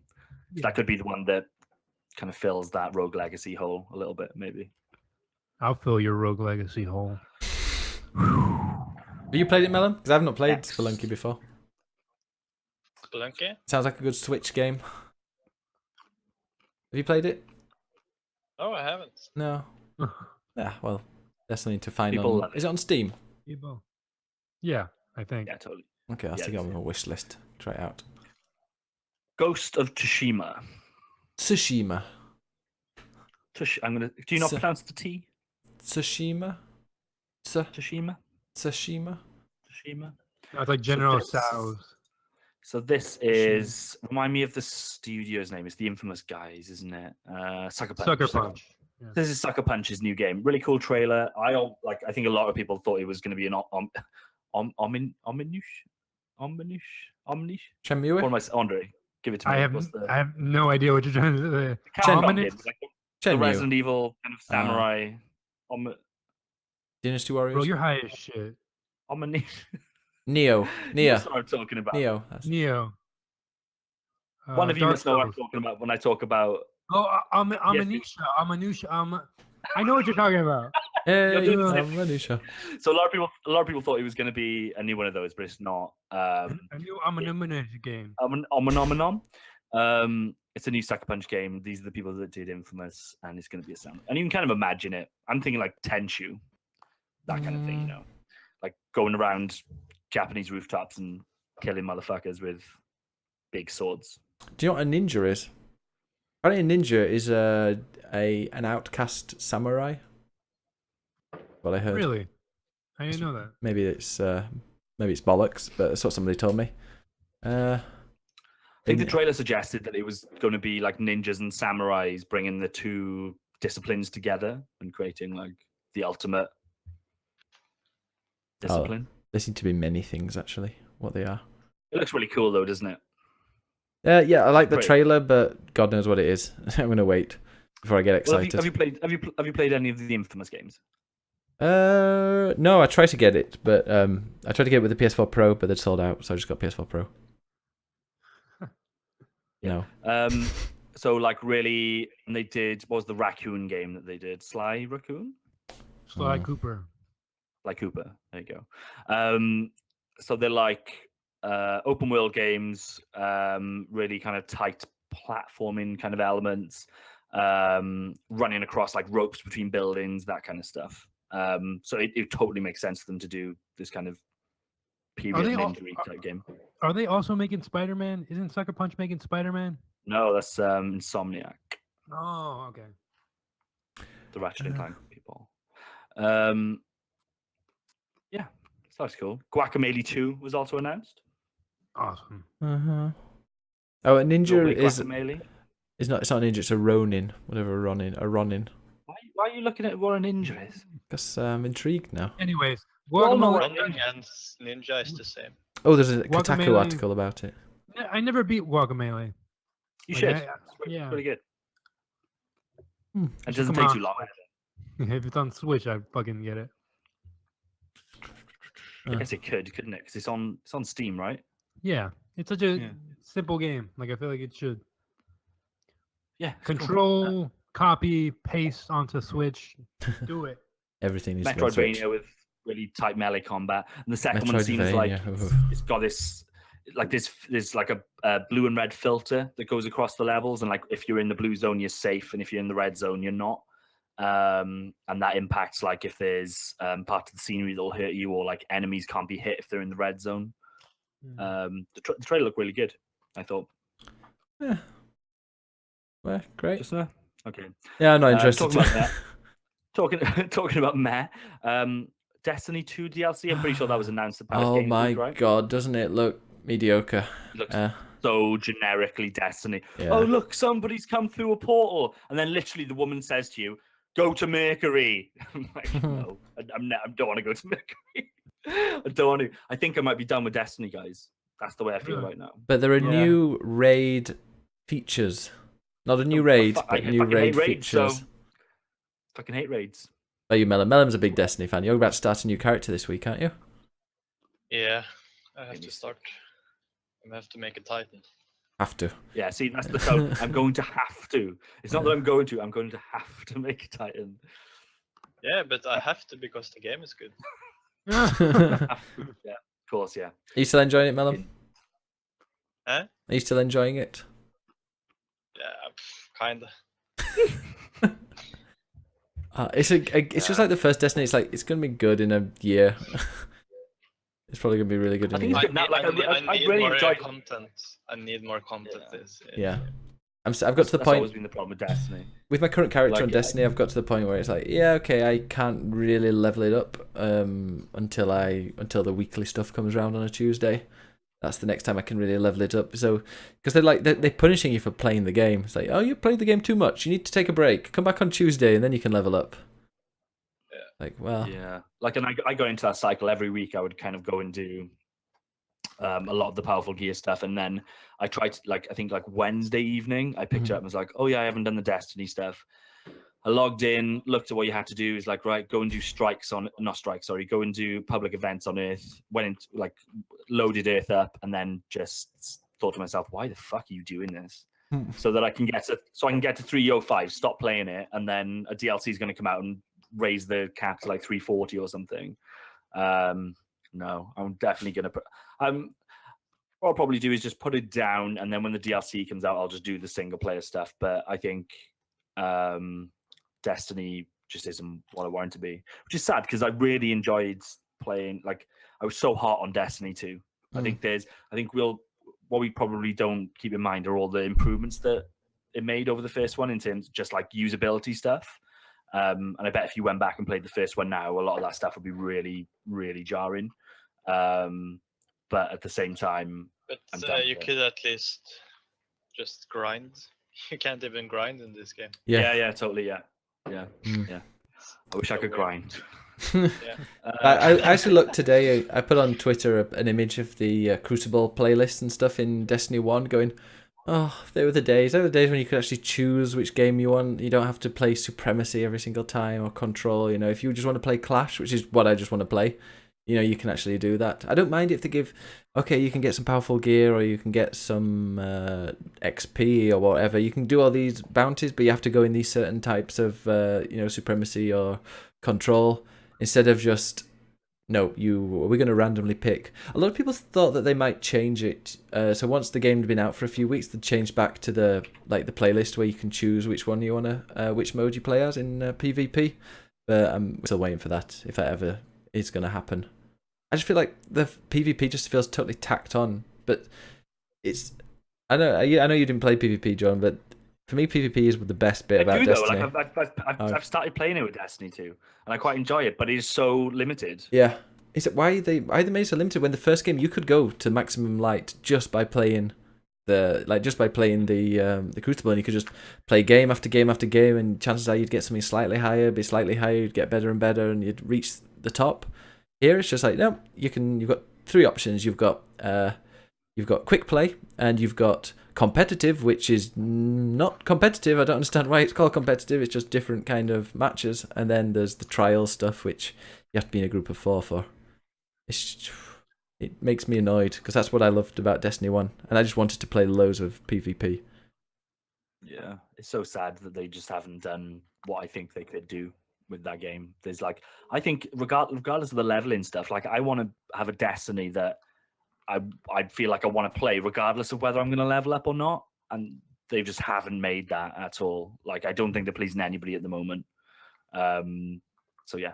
Also, with the bright engrams that you get once you've reached top level, you get once you've reached top level, every level up you get one of these bright engrams that unlocks some stuff, which you can also buy. It's like their loot box.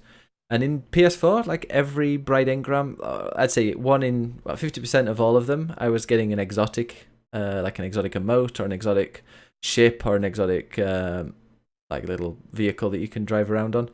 But Sparrow they're called. I've not had single one this time around on PC, so I think they've just got rid of those.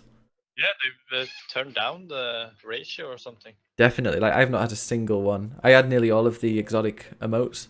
It's like, oh no, come on, buy our loot boxes, and you can get some exotic stuff. You need to buy about 10 though to possibly get one. Yeah, I don't want to talk about Destiny for a while, I think. Not till the DLC comes out. Have you seen the DLC, Melum? Do you see the DLC announcement at Paris Games Week? Oh. Ah. No, because I don't. They've broken my heart, so I'm just not watching their news. But are you going to get the DLC? Of course. I already paid for it. Yeah. Are you guys playing on PS4? Isn't the DLC like only on PS4 for a while? No, it's all DLC is released. No, the DLC's the only thing that was delayed is the PC release. Everything else is it'll come out the same day on all platforms. Okay. Cool, good. Apart from their exclusive strike or whatever it is. Good, like that. All right, moving away from Paris Games Week. Do we think it was good? I forgot it was on and tuned in, and I hate those shows. I hate the people like, oh, it's so amazing. Oh my god, this game is so fantastic. In fact, it's so good that we've released it today without any fanfare or any adverts. Look at it, isn't it so cool? And it's got a stupid name. Did you see that UA thing? Ura. That's what I was referring to. There's this game that looks. It's got the like most. the Journey type game. Yeah, it's got a stupid name that you can't even pronounce. They have to tell you how to pronounce it, and like, hey, it's released today, and they get hyped about everything, even crap stuff. I know it's their job, but it's just like going to America. You know, everyone's fake and really nice. Yeah, fucking Andre. Fuck prick. you guys. I hate Oh, what are you eating there, Andre? Alright. What happened? What are you eating? I'm eating nachos. Oh, I sir. could take the man out of Mexico. But you. It's racist. That's racist. So moving away to other news then. StarCraft 2 is going free to play. Ah. Anybody played any StarCraft? Every am- game is free to play if you know the right websites. Destiny. It's true. Why would you want to play Well, that? No. Anybody played StarCraft? Any commentary on StarCraft 2 going free to play? Because I know fuck all StarCraft, about. I love Warcraft 3. Yeah, is StarCraft a bit like Red Faction, it- Command and Conquer? No. Oh, Red? Did you say Red Faction? isn't Red Faction wasn't something to do with faction? There was a Red Alert. Alert. That was it. Red Yeah. Alert. Oh yeah. Well, it's kind of an RTS, I guess. That wasn't the big news though, was it? Um, Though. It From is as BlizzCon. a RTS. Isn't it Yeah. the most played RTS in the world? Yeah, but I wouldn't put it in the same. It's not like Command and Conquer, is it? Really? Oh no, but it's a real-time strategy. Like way more. It's like a competitive and. Oh yeah, they have seasons and stuff. It's like a sci-fi version of the Warcraft games. Speaking of Yeah, which, it's not in the news. I've got an extra bit of news for you, Jordan, which I'm sure you're dying for me to add. World of Warcraft is adding Classic Edition, Classic Oh, servers. yeah. I That can- looks cool. That's big news. That's What kind of does that fucked up because I remember they recently closed down an Yeah. old server That's why. that isn't was it? running the original World of Warcraft. I guess now we know they closed it down because they wanted to put up their own, that's cool. Cool for them. I might give it a go. It's What is been, this, like a- there's been an argument between the Nostalrius guys and Blizzard for a couple of years now. Finally, they are releasing it. Yeah, then now we know why. So this is like a legacy version of World of Warcraft. I'm Exactly. guessing. Yeah. Okay. Without the Um, bugs or something. But they're gonna work on it for like a year now, so I guess it's gonna be like a well-patched version of the vanilla. Apparently they're going to get rid of all the glitches and stuff. And I don't know if they're going to get... Did we find out whether we're going to make it HD like the texture packs are going to be? Oh, the texture packs are going to be as they are now, I think, or something. Because obviously when it Okay, was I first didn't, released... get that. Oh, when it was first released, it was obviously a lot worse looking than it is now. Even though now it looks pretty bad. But apparently they're going to make it... Oh, it's Shaded in the chat says it's going to be a remastered version. I'm up for that. So it'll be like World of Warcraft when it was first released. Is that what we're saying? Like it'll be that because there've been so many expansions, which I'm guessing added Loads. different worlds and things to explore. It's just the original thing, yeah. I'm guessing The that... thing with yeah. the vanilla version was the social aspect. It was you didn't have any way to matchmake or anything like that, so you had to like go in forums or talk with people. You had to actually talk with people to play with them. And, Fuck that. It's like Destiny it raids. was such a social game, and then they patched it and they got all this matchmaking thing in, so it will be more for the average gamer to play. But it ruined all the social stuff, and the big game got boring. Yeah. Do you think they'll keep matchmaking in this new one?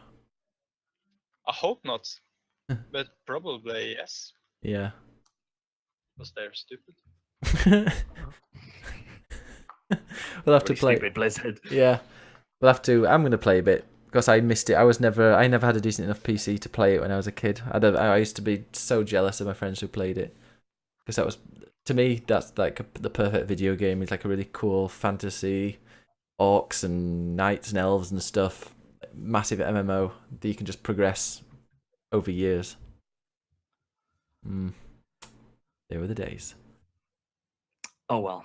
Next bit of news: Rocket League is coming to Switch on November 14th. Yay! New Yeah, one. it's crossplay, right? Who's across to it? With Xbox and PC, yes. Yeah. That's awesome. That's so cool. Isn't PC, PS4, and PC also crossplay? It is, yeah. Just But the not. streams don't Why mix. isn't- So you can either play PS4 versus PC, or Xbox and PC and Switch versus, is the way I understand it. So weird. Sony. Which is shitty. I wish that was just one. Like, Rocket League is such a fucking feel-good game. I wish that was the one game that everybody could just come together and play together on, and hopefully that will be the case. But we'll see, I guess. I'm still not, like, I love Rocket League. Probably cooled down on it in the last couple of months. I haven't played it all that much, but like, it's a game that I'll always have installed on my PC, and I've played hundreds and hundreds of hours of it. I'm not sure if I'll get it on the Switch. Like, it's such a precision game for me. I don't know if playing my Switch in handheld, like, there'll be a novelty to it, definitely, in terms of having a good, like, apparently it's a really good version of it as well, like a good version of Rocket League on the go, but I just don't know if it'll have that level of precision that I need to have when I play Rocket League, I guess. Anybody else going to play it? I'm sorry. I'm definitely gonna play that game. Mm. I only got into it a little bit, and I had to play it on PC at my my brother's house when I went to go visit, and that's all I've played of that game. It was like a 2-hour session of it, and it was really fun. But I just don't like PC gaming because I suck. Well, will you play that in handheld mode, or will you play that on your TV? I hardly ever connect my what's it called? The handheld route. Okay. Yeah. I'll be interested to see what you kind of think of it in terms of, is it precise enough for you? Yeah. I guess. Oh, we've lost Oh. Malum. Really quick, I recommend connecting your Switch to the TV at the end of Mario. It's really fucking beautiful. No. I might stream it. Are we? Oh, we've lost Malum. Round's I'm gone. coming Okay. back. Oh, he's coming back. There he is. All right. He just wanted to do something off screen. I wonder. Oh, by the way, breaking news. You know the Panama Papers? Yes. Oh yeah. They've, Is there a new round? There's a new round with Trump and the Queen. Oh no, another Queen. I know. Apparently she's been offshore a bit. Or Trump's business secretary. Anyway, there we can. Extra news in the news section. Sticking with the Switch, LA Noir's Switch download version doesn't actually fit on the Switch. A bit like So cool. same as NBA Just 2K. like Rockstar. So to break that down, if you haven't got a micro SD card in your Switch, then you won't be able to download LA Noir. But wasn't it only the DLC? No. No, I don't think so. I think it's the Okay. game. So it's a 14 gig download. What's the inbuilt memory of the Switch? 32, I think. So why is so? No, I don't think it is 32. Oh, okay. Is it 32? Maybe it is 16. It's No, well, I think it is. 30 32 sounds. It can't be 16, surely. NBA It's 2. crazy because Mario was 5 gigs, Yeah. which is insane. Is it 5 gigs on that? It's Mario's 5 not- gigs only. It's not as good as LA Noir though. That's the thing. So LA Noir Oh, needs more memory, God. so, so the digital version is 29 gig, and I'm guessing that if you like, obviously as much as 32 gig, probably like 2 gig of that is taken up by just like system stuff, and then whatever the memory file is, I guess. So yeah, you'll need a memory card to play it, and if you buy the physical version, you'll have to download a 14 gig patch for it. Did It's you the guys same get as- a memory card for your Switches? I did because Yeah, I had to totally. get it for NBA 2K18. Because NBA 2K18 is another one where you can't actually play without getting a memory card. And then I tried to get a refund, and they won't give me a refund. So fuck Nintendo.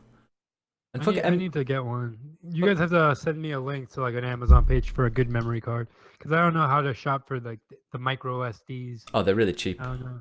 Yeah. Yeah, it's one of those things where the longer you wait, the cheaper it becomes. But like Yeah. for me, it was quite lucky. I changed my phone around about the same time that the Switch came out, and the phone that I had, you could put a memory card in. The phone I got, you couldn't. So it was the same. It was a micro SD. So I've got a 64 gig in my Switch. But like you can get like a 256 for not too much, and it goes up to like 5 fucking terabytes or something. But obviously that's way too expensive. But you know, in a couple of years you'll be able to probably put a terabyte memory card into your Switch for no reason because the game's a 5 gig. Yeah. Next bit of news: PlayerUnknown Battleground is leaving early access in late December, Maybe. just in time for Game of the Year discussions. I'm assuming. We're going to have to do our Game of the Year stuff right at the end, aren't we? Fuck that. No, we don't. We don't fucking. We're journalists, man. We don't. Oh yeah, I don't get paid to We be don't- manager. Amateur. Let's Yeah, just give that's it to interesting. Destiny already. Yeah. Yeah. I think PUBG is definitely Uh, gonna be a contender, but I want to play. I want to see what the climbing mechanics are like. That's the thing. The vaulting. And in related news, it's coming out on Xbox One on the 12th of December. To their early access, their version of early access. But I thought they Is it said gonna you be can see- $30 or? sorry, 20, I think. Well, Oh. 20 pounds. So $30. Yeah. Maybe $30, €30. The thing is with the PUBG as well, it's been delayed on the test servers, so it wouldn't surprise me if it gets delayed till next year. Again, because they had some problems with the test server. So I've got an Xbox One X coming at some point. Oh and, really, Jordan? Really? I know. Why? I know. What's wrong with you? I need to play all like the newest and best games, like But Perfect Dark. But I've got the newest and Um, best games on my Xbox One S. Yeah, but they don't run like as well. Like Perfect Dark runs so much better on Xbox One X than it does on the S. Oh well, Red Dead Redemption on the Xbox One S is mind blowing. It'll run at 4K on my my X. So. God damn it. Mm-hmm. Nintendo says Super Mario Run has yet to reach. Hey, stop fucking rushing me. Oh shit, we missed that one. You're right. Oh. Just to finish off on PlayerUnknown Battleground, then I'm quite excited for it to come out on console because I'll probably play it then. Yeah, controller. I'll be able to play it. I'll be able to play it on a fucking controller, and everybody else will have a controller too. I God, just it's worry gonna be about that. hilarious. Like that game is. I don't know if it's improved much, but when I played it, like that game did not feel good to get into in terms of menus and things like that. And I would expect more of it for a proper console release. So is that stuff? Does it feel a bit less like a fucking cheap ass game at this point? Yeah. Nope, it's still a cheap ass game. Apparently they've been. looks- Yeah. They've been changing a lot of the stuff so that you can actually use a controller. Like apparently, if you plug a controller in now to play on PUBG, it's a lot smoother. They've got better I'll probably menus just and play on things. PC then. That's fine. Okay. But you know, if you It's so just like weird potato because- aim, No, you have to play it on your Xbox One X and tell us how it runs. yeah. Nah, You're a journalist, Jordan. You need to. I'll be Take too one busy for the playing team. Halo 1. I've got The next bit of news, Nintendo says the Super Mario Run has yet to reach an acceptable profit point nearly 1 year after launch. No shit, you made a bad game, didn't sell. It's unfortunate for you. Yeah. What about the Animal Crossing game, though? Do we think? I reckon that's probably a better Oh, fit. that's gonna do so well because I'm It's gonna free. spend money on that dumb shit. Yeah. I always end up fucking spending money. I just spent like $10 on a fucking crazy taxi game on my phone. And you don't even drive the taxis. You just send people out to drive the taxis. That's So crazy. you're like a I- taxi managing company. Yeah, you basically run Uber for crazy taxis. It's the most ridiculous game I've ever spent over 100 hours playing. I think you say $100. ridiculous. Then. Christ. It's ridiculous. It's not even good. I just can't delete it from my phone because I'm like, but I'm already so far into this. Did you guys play Super Mario Run? Yeah, I still have it. I still like boot it up every once in a while. They just added like a new little expansion. It's kind of cool. But I think the core of it, like, it kind of misses the point of Mario. Like the fact, just making it like an endless runner, the way all you can do is run and jump. Mm-hmm. Which I get is what you do in Mario, but in Mario you tend to go back and forth as well. Like you go from left to right as opposed to just constantly running to the right. So yeah, I'm not surprised that game hasn't done all that well. And like it seemed like they released, because you can get like a free version of it, and it felt like anybody that plays the free bit would probably have their fill. Yeah. Not yeah, wanna I pay didn't for buy the it. rest of it, which is literally what I did. So I'm guessing a lot of people did that. I think like 200 million people downloaded that free thing. But I mean, what's So I'm guessing- acceptable profit? I mean, they've surely made a profit, but I wonder what to them and accept. Maybe they're looking at Zelda and Mario going, hey, wait a minute, we can actually make good money. No, I think Nintendo look at this as they were probably very cautious going into this agreement, and they give them Mario, and to them, if it isn't either making loads of money or it's getting poorly reviewed, which this game didn't. It did okay. I think I just guess they would be a little bit worried about hurting what Mario is, Yeah, and this their release- IP in general. should release it on Android as well. That's one of the reasons why I didn't pay for it. If it'd come out like I day think it is- one on it is Android, now. Like, yeah, but if it'd Yeah, come it out, is now. yeah, but no, when it first launched, it didn't. And I don't know if it'd come out on the same day, like day one with Mario on PS. No, what am I talking about? On iOS and Android, I might have been tempted to get it and been like, well, get it first day. Like months or so later, no. but I Fuck guess iPhone Nintendo is owners. looking at this as, look, we want to be the if we're going to do this mobile stuff, we will be at the top of that kind of pinnacle of developers and whatever, and like they're going to go with Apple then, aren't they? To kind of have that prestige, I guess. It's all about Konami. yeah. But we'll see what happens with Animal Crossing. I'd love to have like a cheeky little Nintendo game that I'll just quickly go back to and do stuff on my phone. I never play games on my phone. What you need, Jordan? You need Um, some kind of Nintendo console that like you can carry around. You know, that'd when be you're really cool. Like, only and then when they you did come that. home, you can plug it into your TV as well, like And a just hybrid. carry on. Yeah, that would be amazing if they that'd had be that. that'd be fucking awesome. You're right. Yeah. Next bit of news: Xenoblade has a Nintendo Direct tomorrow. Yes. So I feel like Xenoblade is kind of going under the radar. So this is like a JRPG that's coming out for Switch this year, by the way, at the start of December. If this game is, can you imagine if this game is fucking awesome? Like what Yeah. the year that Switch has had, if this game comes out and it is fucking great. Like if I get to play a really top notch, and people love the first one, so I can't imagine why this Oh, one. yeah, Xenoblade Chronicles Cross is one of my favorite Wii U games. I didn't finish it because it's huge, but they really pushed the limits of the Wii U with that game. It's amazing. What is it like? Like I've never played this game. The most I've seen of this game is the fact that they flooded Smash Brothers with it. So what is it? I've seen like nice visuals. Yeah, I mean it's nice visuals. You unlock mech, but you only unlock a mech suit to get onto like a higher area, which is about the same size as the main area. But you unlock that at about 30 hours of gameplay, which I never got into because it was a bit of a hassle with the Wii U playing it. But no, it's a really huge game. It's got the cheesiest JRPG type music you're ever going to find in a game. It looks stunning.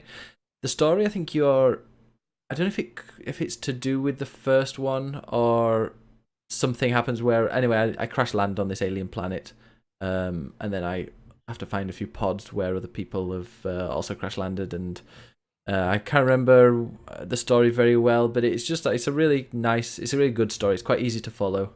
I don't know if this What's one. what's like the minute-to-minute gameplay? What am I doing?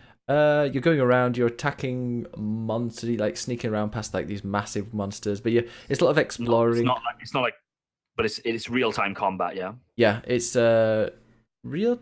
I can't remember. It's been a while. It's been like a couple of years since I played it. I don't know if it's like Final Fantasy 15, where you're kind of lining stuff up and it'll attack when you're ready, but you're running around and dodging stuff. Yeah. I can't remember if it's But that. it's, but it's not. It isn't like turn-based traditional Oh, no. JRPG stuff.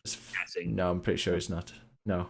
It's it's really fast paced. It's a lot of exploration, like you're going into jungles and it looks stunning. No, it's yeah, I mean if I one day fix up my Wii U, I'll give it another go, or at least I'll play it for an hour or two, because it's brilliant.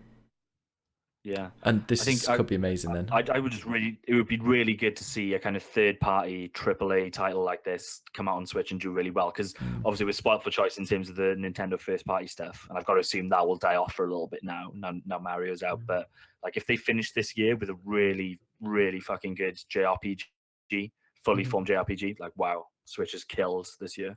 I know somebody just asked this, but do you have to play the original to? I didn't hear the answer to that. You have to play the original Xenoblade that came out last year to understand this one, or is it like Final Fantasy? I hope not. God, I think it's. I don't think it's like Final Fantasy in terms of like a reimagined world or whatever. I'm guessing it is linked. But there's probably like a good video online where you could just. I'm pretty Like sure Xenoblade. if they've got any sense, any game that you released on the Wii U, you can't really do it at this point. Yeah. Yeah, exactly. Is it Or Xenoblade? maybe they'll like include that game. That'd be pretty great. They're like, hey, this game comes free with every purchase of number 2. Yeah. somebody- That's what they More- should more- do, but Yeah, more games need to do that. That's fucking Totally. great. Absolutely. A lot of They need people to do that. said, I'm just looking at game FAQs, and a lot of people are Hey, just stay saying, off that website. a lot of people are saying, probably not. That nobody knows. But it's available for the 3DS. You can play it on the. I've got it. I actually have Xenoblade Chronicles first one on the Nintendo 3DS. But it's one of those games that you can only play on the new 3DS. I seem to have lost it. Yeah, you can only play it on the new 3DS. Somewhere. Hey, it's really cool. Wait, I'm sorry. If you link your My Nintendo account to Mario Run, you get to build this little building right here. Let me show you. Mm. You guys can't see it, I guess, but it's a little switch. You can build like a little. If you like log onto your Switch and then play Mario Run, Ugh. you can build like a little switch in the middle of your town. It's fucking stupid. Move on. I'm sorry. Right, next on the news. So we talked a little bit about Xbox One X earlier. So the reviews have dropped for this console. As much as have you guys seen kind of the reaction so far to? No, is it out yet? Launch? Is it out? It comes out Tuesday, I believe. Oh. 7th, yeah, so 6th one, yeah, so Tuesday. So I don't think mine's going to come on Tuesday because I've basically ordered and cancelled this console maybe like 5 times. Just getting fucking cold feet, and I've got to the point where I'm like, fuck it, I'm clearly going to get one, so just stop fucking around. But because I've done that for so long, my estimated delivery is like the 28th of November. So I'm hoping that maybe they're just bullshitting and it comes on Tuesday, but I doubt it at this point. But the reviews, have you guys seen them? No, I haven't read any. So they're all positive. Like everyone's saying how much of a nice console it is, whatever. But apparently, right now, there's nothing to really nothing to really test it on. Like even like I can't believe that the Halo collection isn't getting patched for this until like next year. I would have thought that would be something that they come out of the gates with. So I think right now you've got Forza, Assassin's Creed apparently has like a dedicated patch for it, and that's about it. Oh, Gears of War, sorry, at this point. But like I'm literally going to get one and play the Rare Collection, the Master Chief Collection. I'll probably wait for the patch actually. I need to play Halo 5 because I've never played that, so that'll probably we can play it together. That'd be great. I've got Halo 5, I think. Hey, we can all play 4-player We all do Halo that? 5 campaigns. Yeah, I bought it, and I was. You guys can stream it. I cannot do that, and it'll be great. I won't be doing that either, but Ben can stream. That's fine. I've got the Master Race collection as well. Do that. Mellum, have you got an Xbox? I was just saying, I'll probably leave the Master Chief Collection because it's going to get a patch, I think, next year to like bring it up to spec. Yeah, Mellum, do you have an Xbox? No, I don't. But I'm thinking of buying that the cheap version. Yeah, the One S. If you get the One S, I've got the One S, and we could do some co-op Halo because I want to go through the Halo, like the entire Halo campaign. I think it would be fun. Oh wait, do that with me for sure. I fucking love those Halo games. Can we have especially 3-player co-op? Yeah, I mean at least on the 3rd and 4th one. I'm not sure if the 1st and 2nd one have 4-player. Oh, Manny's in the chat says the Master Race collection will no longer get any other patches. Manny's wrong. Fucking sorry about. Poor Manny. Who's Manny? He still hasn't played Halo fucking 4.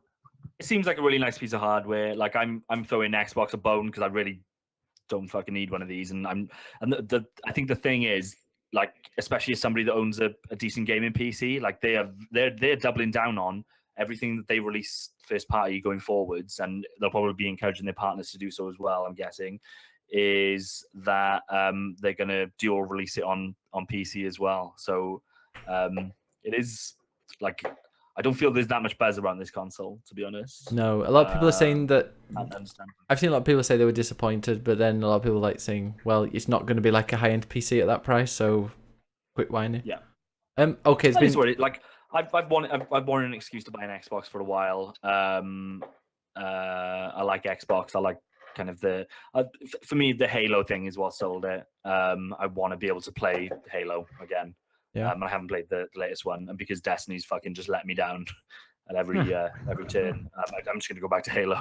We've got a hoping Destiny hasn't ruined Halo for me. We've got to mention Halo. This is from Polygon, only quite recently. Halo: The Master Chief Collection will be updated with enhancements for the Xbox One X. It didn't offer many details. It said it will offer more than improved graphics, with fixes, improvements, and upgrades to the core game to help bring it forward and modernize many of the game's systems to take advantage of Xbox platform advancements since its original launch. So there's a patch then, yeah. Yeah, there's gonna be a patch. It'll bring. Cool. Oh wait, no. It won't be HDR. It'll be 4K apparently. Yeah, fine. There you go. Last bit of news. So the CIA has published some documents on. Remember Osama bin Laden? Remember that chap? I remember it. He was really funny. Yeah. What happened to him? Actor? We got him. The doctor, yeah.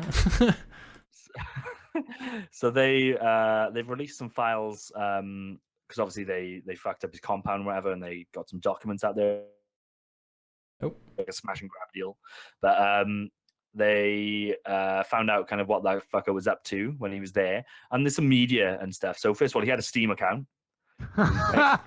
Yeah. Playing fucking Steam games in his compound. That son of a bitch. But let me just give you a rundown of some of the media, including video games, that he had in his compound. Kicking off, and this is in alphabetical order. Kicking off with Ants. The movie Ants. Wait, you missed Awesome. you missed one then, Jordan, because he also had Animal Crossing, and they found the save file. That's probably in this story somewhere, I'm guessing. Yeah, it's further down. I'm right. not sure why they've maybe this is just notable Animal stuff. Crossing's pretty awesome. Batman Gotham Knight. Maybe this is all films, I guess. Yeah, maybe just films. BBC Great Wildlife Moments. I love the idea. I love the idea of that fucker listening to David Attenborough. This is the best. Biography. Osama bin Laden. What a piece of shit. Watching his own he was Googling himself. Cars. Chicken Little. Of course. I imagine that, yeah. Mm-hmm. This one's cool. CNN presents World's Most Wanted. The sad motherfucker was watching Final Fantasy VII Advent Children. Even I don't like that film. Awesome. I really Why like don't you- this guy. Who is he again? Osama bin Laden. Not Obama, Osama. Heroes of Tomorrow. Whatever that is. Obama bin Laden. Home on the Range. No idea. Nice.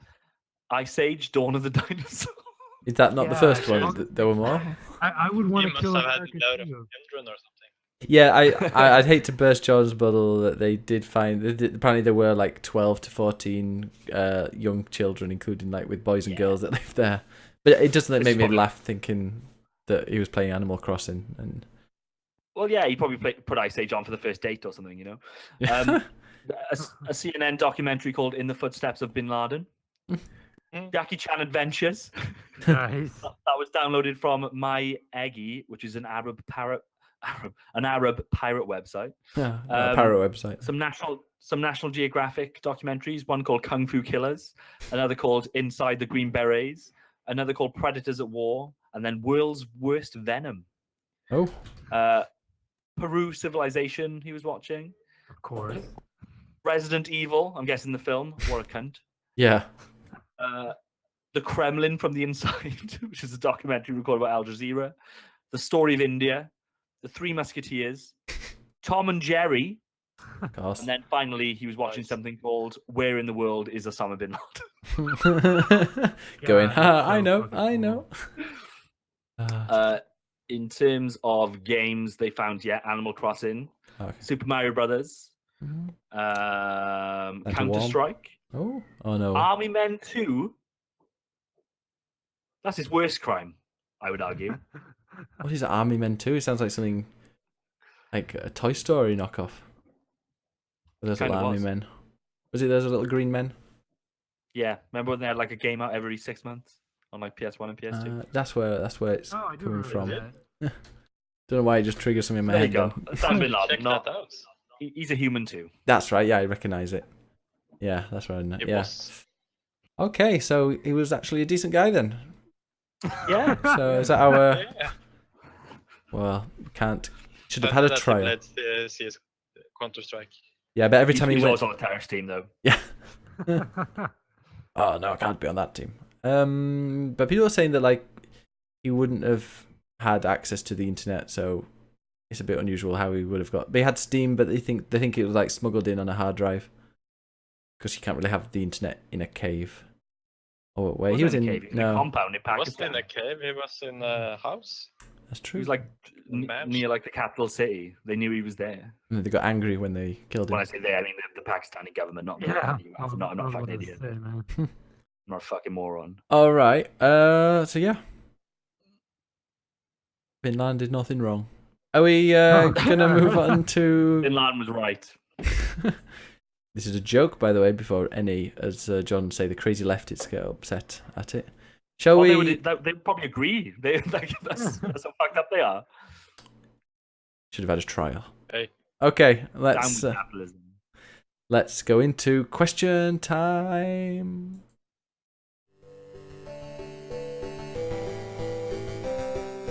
Question time.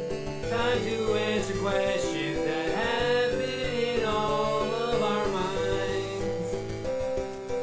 Question time. Leave it in the chat and we will answer it in due time. I know you. Question time. It's question time. It's question time. We've not got a question, but we have an order, and the order is from Manny Repete, who says, "Give me the video games and politics, you fucking un-American assholes." Do we have anything to say to him about that? Wait, what? We want to Yeah. So discuss politics. yeah, You missed the royalist part, but now we get into the politics part. So these Paradise Papers, that might bring down the Queen. What do we think to that? And bring her down. Okay. The Queen. Yep. You have a Queen as well, Mellon? Yeah, How old is she? 29, and I'm streaming with him. That's really good. Let's end and finish with homophobia. I like that. Questions. What are your thoughts on WoW and their reveals for the expansion packs and their future? Did we do this kind of? I think it's because they also released. Did they announce the new expansion pack? Yeah, I think so. Yeah. It's just WoW was a mystery to me. I have no idea about WoW, so I'll, Why are they still releasing packs? I was hyped for the last expansion pack, and I'm not gonna make that same mistake again. I'm just gonna not buy the next one. It's like, why are they still? That game just seems so big. Why don't they just start afresh? I'm sure loads of people would like that, because then you'd get loads of new people joining in. Yeah, but I think they are afraid to, because it's so much money. They are like, everybody's paying them every month. Mm, So it's perfect for them. yeah, but I guess they don't want to destroy anything. Mm, They're just making it easier and easier, so younger and younger people and not that hardcore gamers can join. maybe this classic More edition's. mainstream. Maybe this classic edition is going to do that. They're going to get people in, join these classic servers, and then like every couple of years or so, they're going to remaster one of their the expansion pack, so people can play it and just be a bit behind with better quality graphics. Oh yeah, That could work. sounds like a good idea.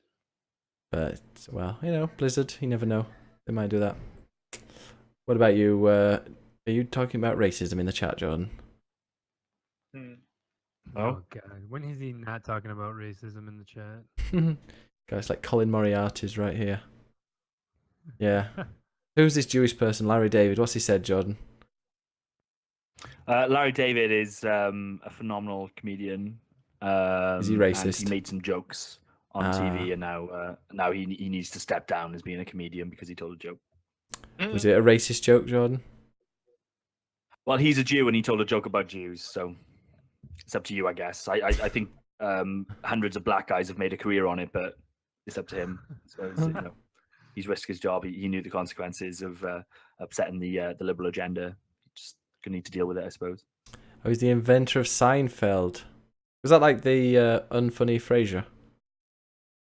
It's like the Okay. unfunny Friends, man. Come on.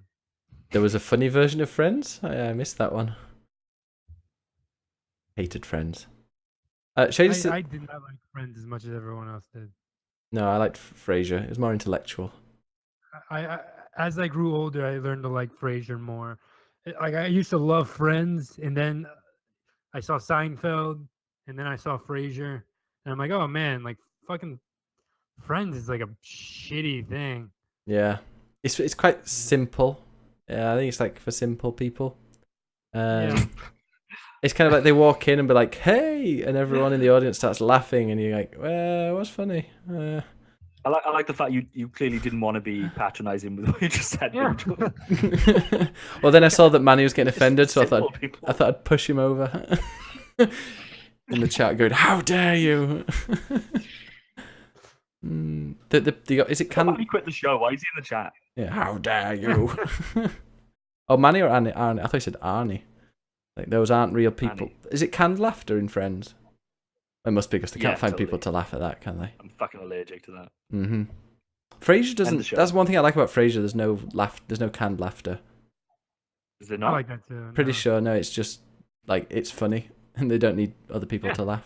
I think there is canned laughter in Yeah, Frasier. actually, now that I think Is about there? it, I think there is too. No. Like, think it was Oh, pretty wait. much the UK version of The Office. Like, pretty much kind of there's stuff before it if you want to get really into it, but that was the first like big you had the UK version of The Office, which obviously spawned like Curb Your Enthusiasm, and the US version of The Office, and since The then, better one, like, yeah. there's more of it. If that's what you mean. But yeah, like if a show fucking starts playing it's such a weird thing. That'll be such a thing that we look back like. It'll be when we look back at like black and white silence videos and like the weird shit that those things do. Like I think in 50 years time we'll look back at the canned laughter stuff and be like, this is such a weird I'm pretty sure thing it's of not. the time to do. Wait a sec. Wait. No, I'm watching it. There's no laughter and there's no canned laughter in Frasier. There's no laughter. There's no laughing track. Yeah. Have you guys seen the video of Big Bang Theory without the laugh track? It's really funny. No. No, but that sounds really Yeah. good. Such a bad show. It's like the IT crowd, but for simple people, isn't it? Have you seen the IT crowd?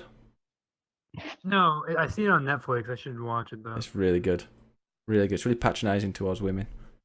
You love it, Jordan. Oh, perfect! Oh my god. It's like they don't know anything about the sign internet. up. You a fan of that, Jordan? Fan of what? Oh, you're not listening. The IT IT crowd. crowd.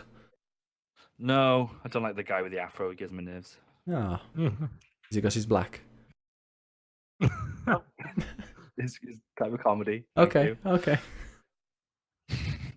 And on that note, you can follow us at clickclickplay.com and we'll be back next week. Right, shut up, Ben.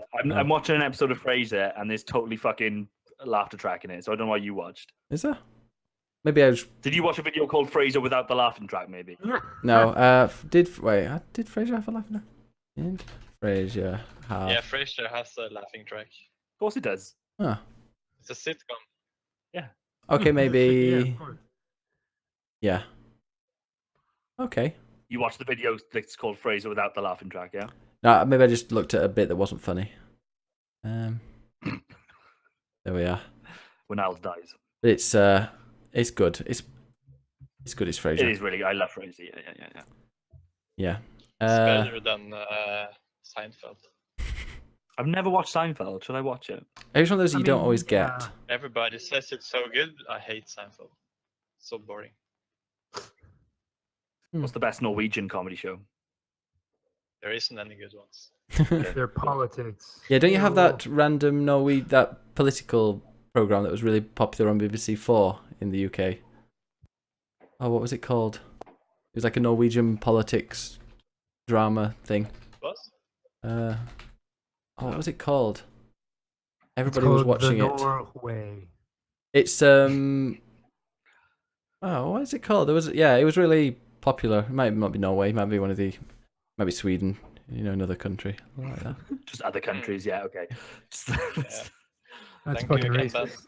I'm glad we can end this on a homophobic and racist remark. Fantastic. Borg, I that love was being it. a part of it. Oh, Borgen. It was Danish, so it was close enough. It's called Boredom. Borgen. It's called boredom. Oh, that sounds just about Boredom. right. From Borgen. Norwegians. Borgen. There you go. It's All right, everybody, and that concludes the show from New Yeah, I York, think we have from to Barcelona, stop from there. Wales, and Norway. We will see you next UK, week on the from same UK. fucking Catalonia. UK, whatever. From Wales. Yep, go UK. find us. From the big old whale's mouth. Pinocchio and whoever that religious thing is that takes place in a whale's mouth. Noah. It's not Noah. What's the whale mouth thing? Gulliver's. Genova. It's a Mormon. It's sin. It's when you fight sin. No, like it's J, isn't it? Pocahontas. It's something in the whale. I'm just gonna look up "and the whale." All right. Let's just extend this podcast to 3 hours. That'd be great. Oh my god, we've been okay. So we've done 2 hours 17 today. Okay, let's. Andre, what is it? Andre's gonna tell us the answer. Jonah. Is it Jonah and the whale? Is it Jonah and the whale? Jonah. Jonah. Why does that take so long to fucking Google? No, Noah and the I whale. looked up "and the whale." You know, it's funny. I looked up "and the whale." Yeah. It's like a And the first band. thing, Yeah, Noah and the it's whale. a band. And there's a passage that's just Noah and the whale. I was like, no, that's not Noah. it. I nailed it. And there's also there's an independent art house comedy drama film called The Squid and the Whale. Yeah, I saw that too. And The Fox and the Whale, an adventure short film.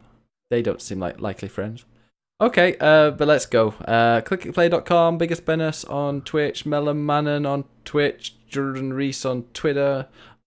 I'm a make movies on everything. Yeah, I'm a make movies. So yeah, go and follow us there. And let's get waving because we've got to go to the outro now. Nope, that's the wrong button. Where's the out? Am I the only one waving? No, we're all waving. Bye. Keep waving. There we go. Oh wait, you're missing Jordan dabbing there. Let's go back. All right, bye. Bye.